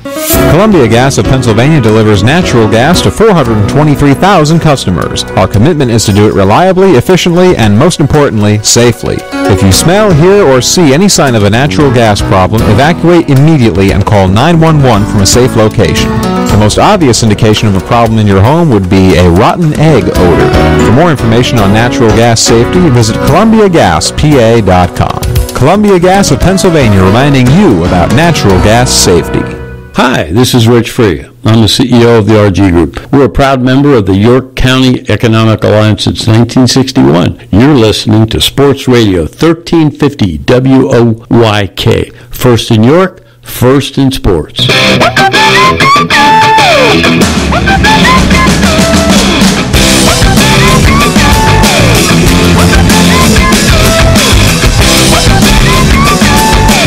Head of the 8th inning, brought to you by York Dental Sleep Therapy. Revs lead at 9-2. We'll pause here for station identification. This is Revolution Radio. First in York, first in sports. Your only local sports station. The new Sports Radio 1350, WOYK, York, Pennsylvania. Joe Van Meter on. He'll face Ryan Wiggins first. First pitch is hooked foul, a liner into the corner and left. Strike one. Pitching change brought to you by Maple Donuts. Van Meter, who got the win last night, the win on Monday night. Here's the 0-1, and it sinks into the dirt, a change-up. Van Meter for the year 4-2, 2.67 ERA, 53 outings. Was with Southern Maryland late last season. There's the 1-1. Swing and a miss, a high fastball. Joined them last year after recovering from a back injury. He's had a fine year here in York. Wiggins tonight, 1 for 2, an RBI double in the 5th. And Van Meter with the pitch. Swing and a miss. He struck him out. Fastball at 90. One down in the 8th. 8th inning brought to you by York Dental Sleep Therapy. Tired of feeling the effects of sleep apnea or sleepless nights due to your CPAP? Dr. Bell may have an option to help you. Make your appointment today. Let Dr. Bell help determine which treatment is best for your needs. Call 717-316-1299 or visit yorksleep.com. Here's Edwin Garcia. And a fastball caught the outside corner. That's a strike. Revs pitchers have retired 9 in a row if you include the strikeout wild pitch. Palmero reaching on that. The 0-1. And it's driven foul the other way. Earlier in the game, Williamson had retired 10 straight. Did that by himself. Garcia 1 for 3, singled and scored to start the game.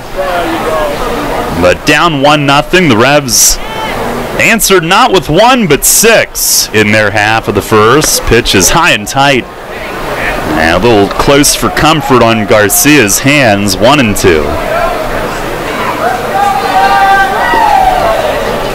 Revs a 9-2 lead here in the top of the 8th.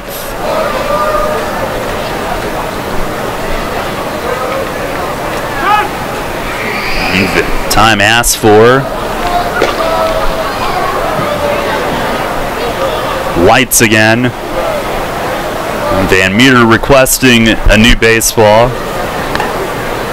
Revs baseball brought to you by Wolf's Bus Lines, the Pretzel Twist, Neighborhood Sure Save Markets. 1-2, and it just missed down and away.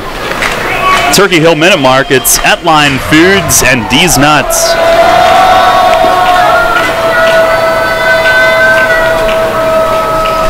Van Meter the stretch. The 2-2. Swing and he slaps it at first, and Nash pounces on it.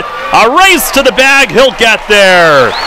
Telvin Nash has played a great first base again tonight. And this time pouncing on one to the backhand side. Going to all fours. He's made plays to both sides of his body tonight on hard hit balls. And much like a runner would make a pop-up slide on the bases, Nash kind of a pop-up slide, spun out of it, and was able to redirect his momentum to first base to win the race to the bag.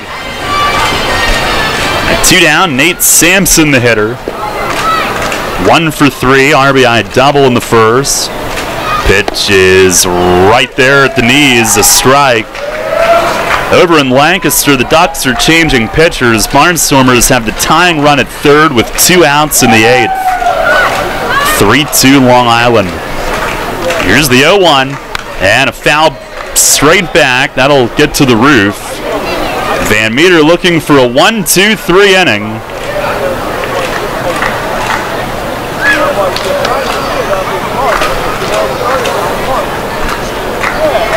Joe ready. And the 0-2. Swing and a miss. He struck him out.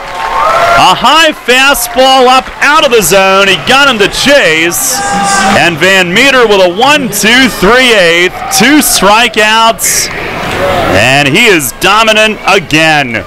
We go to the bottom of the 8th inning here at Peoples Bank Park. It's the Revs 9 and the Blue Crabs 2.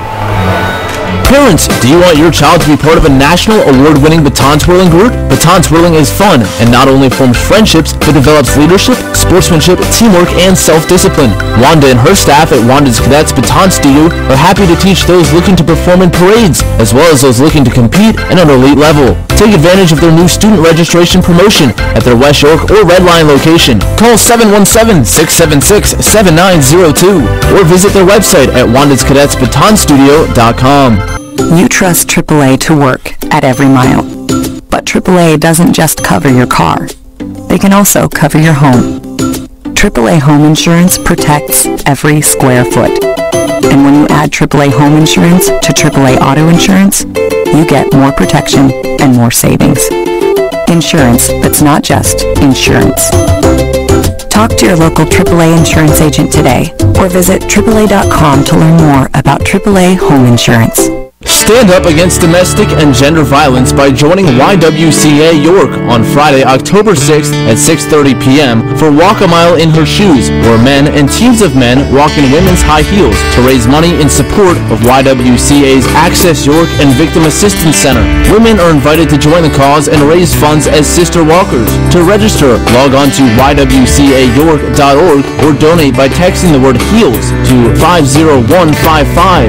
YWCA York is dedicated to eliminating racism, empowering women, strengthening families, and promoting peace, justice, freedom, and dignity for all. Hi, this is Mark Mason. You're listening to York Revolution Baseball on the home of the Revs, Sports Radio 1350, WOYK.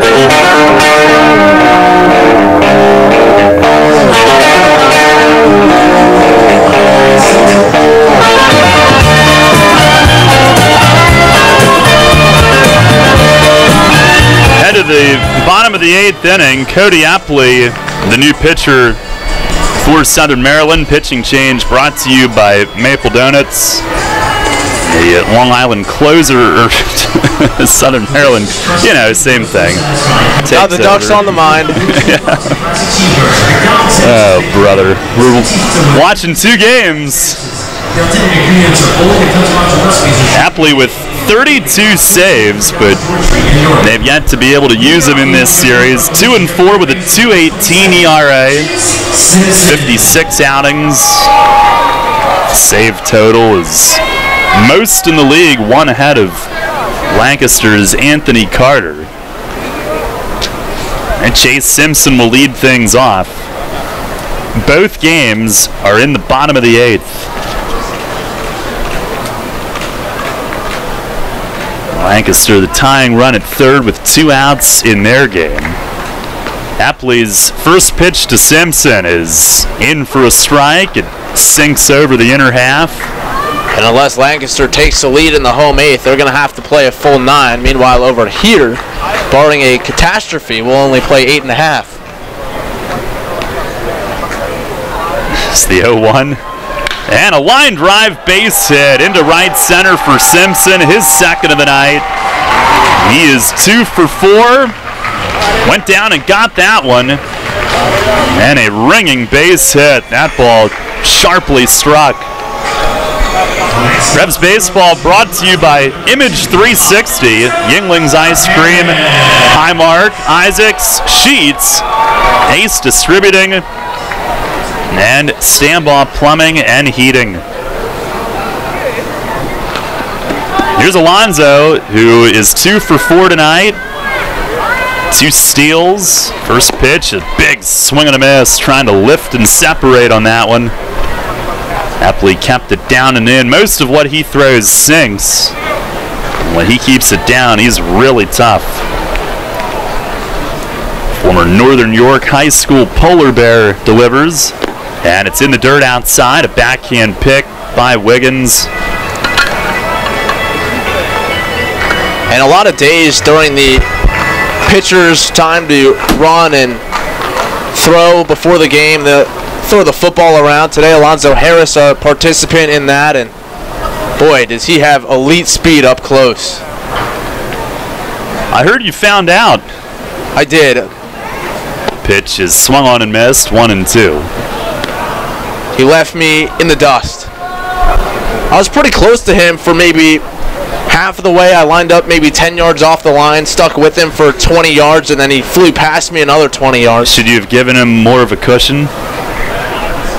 No, that's no fun. Pitch to him, swing and a miss, a sinker down and in. 1 down here in the bottom of the 8th. I told him I had no pride to protect. There was no reason to hold back. Well, meanwhile, over in Lancaster, the Barnstormers have tied it. It was either an infield hit or a throwing error or something in the hole over on the left side of the infield. Now they've evened things up. Runner at first with 2 outs, 3-3 in the 8th. Revs can't celebrate anything unless they lose tonight. Here's Mitchell. He grounds the first one to second, and Sampson tosses to short. That's all they'll get. Garcia holds it with Simpson bearing in on him. 4-6 on the fielder's choice. 2 down, Mitchell on at first. Next up for the Revolution, your second baseman, number 6, Ruby Silva. Here's Ruby Silva, who's 3 for 4.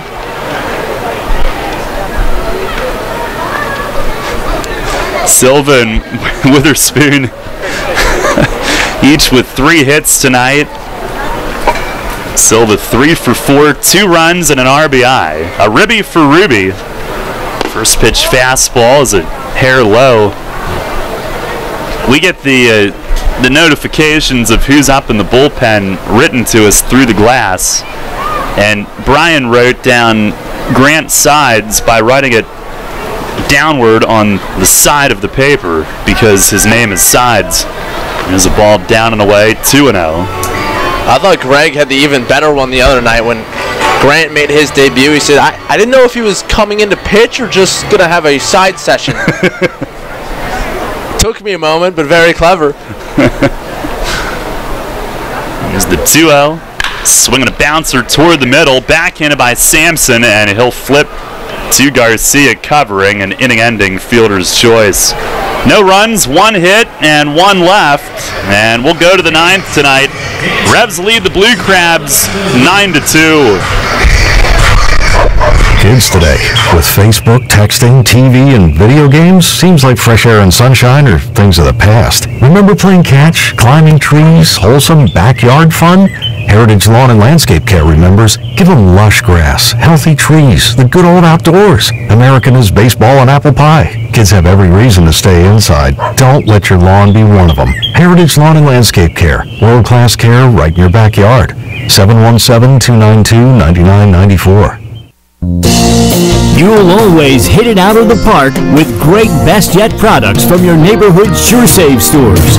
Like party platters with $18.93 deli items. Team up Best Yet hot dogs with Best Yet kettle cooked chips.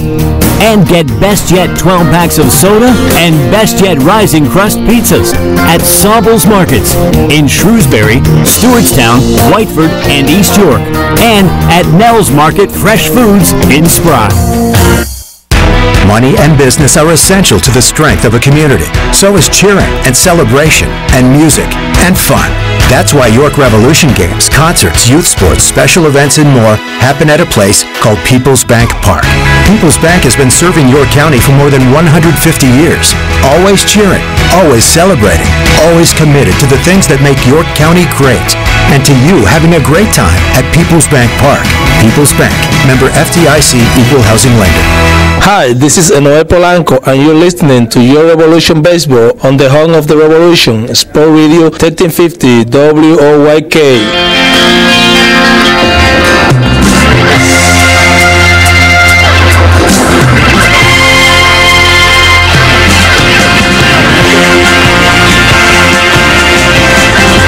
Head of the ninth inning, Revs with a 9-2 lead. Grant Sides comes on, but can't celebrate anything just yet. Lancaster tying their game 3-3 as they continue to play in the bottom of the 8th inning, and we have now gone in front of them in terms of inning heading to the 9th.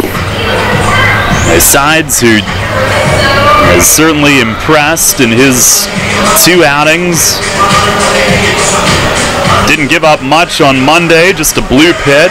Last night greeted with back-to-back singles, but got a big double play with a 1-run lead and a strikeout. Jose Lozada will lead things off in the 9th against him tonight. 3rd outing for Sides. Acquired from the Kansas City T-Bones of the American Association on Monday for a player to be named later. Lozada 0 for 3, fielder's choice, fly out, strikeout.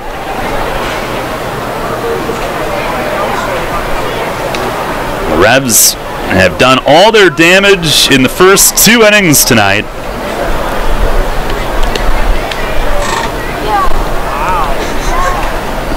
First pitch is in the dirt, and it's 1 ball and no strikes. People continue to walk in front of our television view of this Long Island Lancaster game.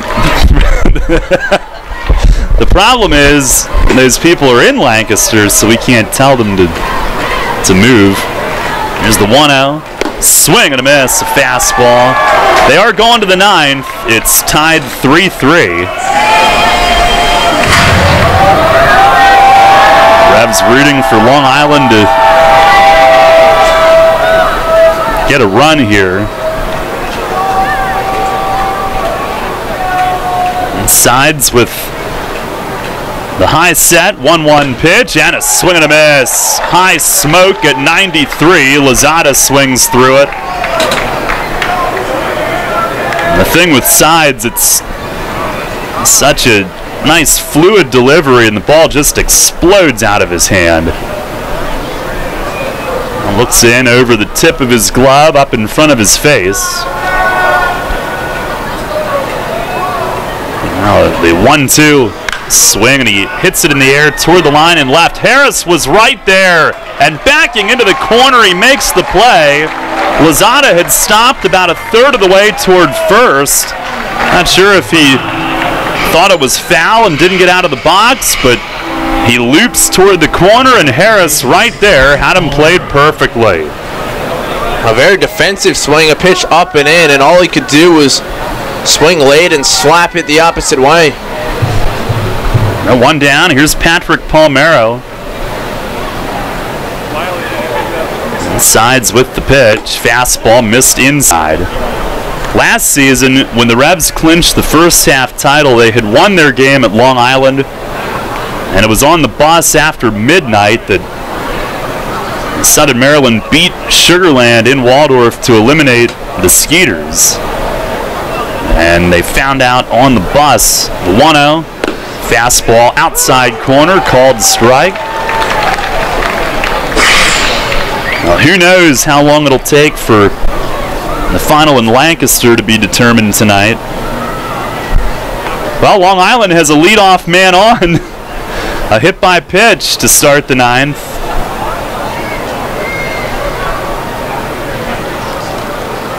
One to Palmero, and a bouncing ball to third. Simpson waits back, gloves it shoulder high, throw across is there.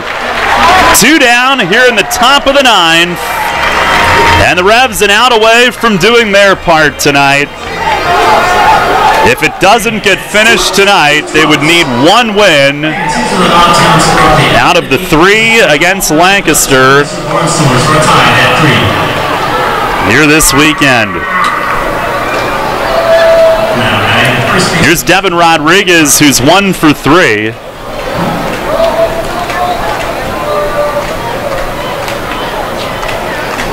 Grant Sides trying to wrap this one up. Revs with a 9-2 lead. First pitch, swing, and he fouls it off. Third base side, and out of play. 0-1.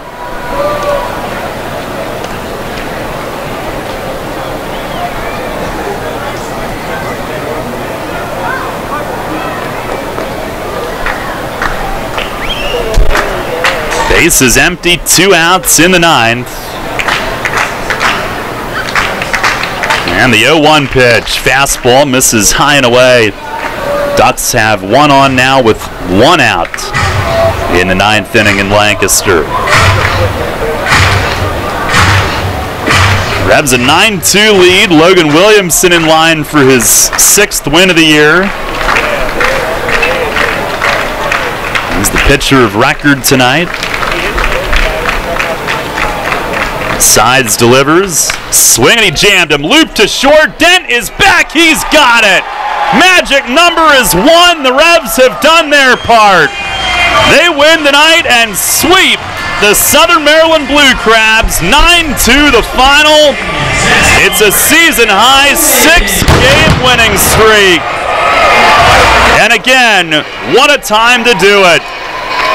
Logan Williamson goes 6, gets his 6th win of the year, 21st of his Revs career, breaking a tie with Wayne Franklin for the 4th most in Revs history. Logan stands 4th, and the offense with another huge first inning, and they never looked back. Had 9 in the first 2 innings, and that's what they... well, more than what they needed tonight. They win it 9-2. Bullpen flawless, 9 up, 9 down after Williamson. And now we wait and watch what goes on over in Lancaster. With any luck, there will be a celebration in the clubhouse tonight, but still needs some help from across the river, and otherwise the Revs would need to beat the Barnstormers just once here this weekend. They head off to a standing ovation behind their first base dugout, and they do their job tonight. Season-high 6th straight win, and at this very moment the magic number is 1. Final score, York 9, Southern Maryland 2. Stay tuned, post-game show follows next. Hear that? It's the sound of summer. Sound nice? Call Kona Ice. We do it all. Schools, sporting events.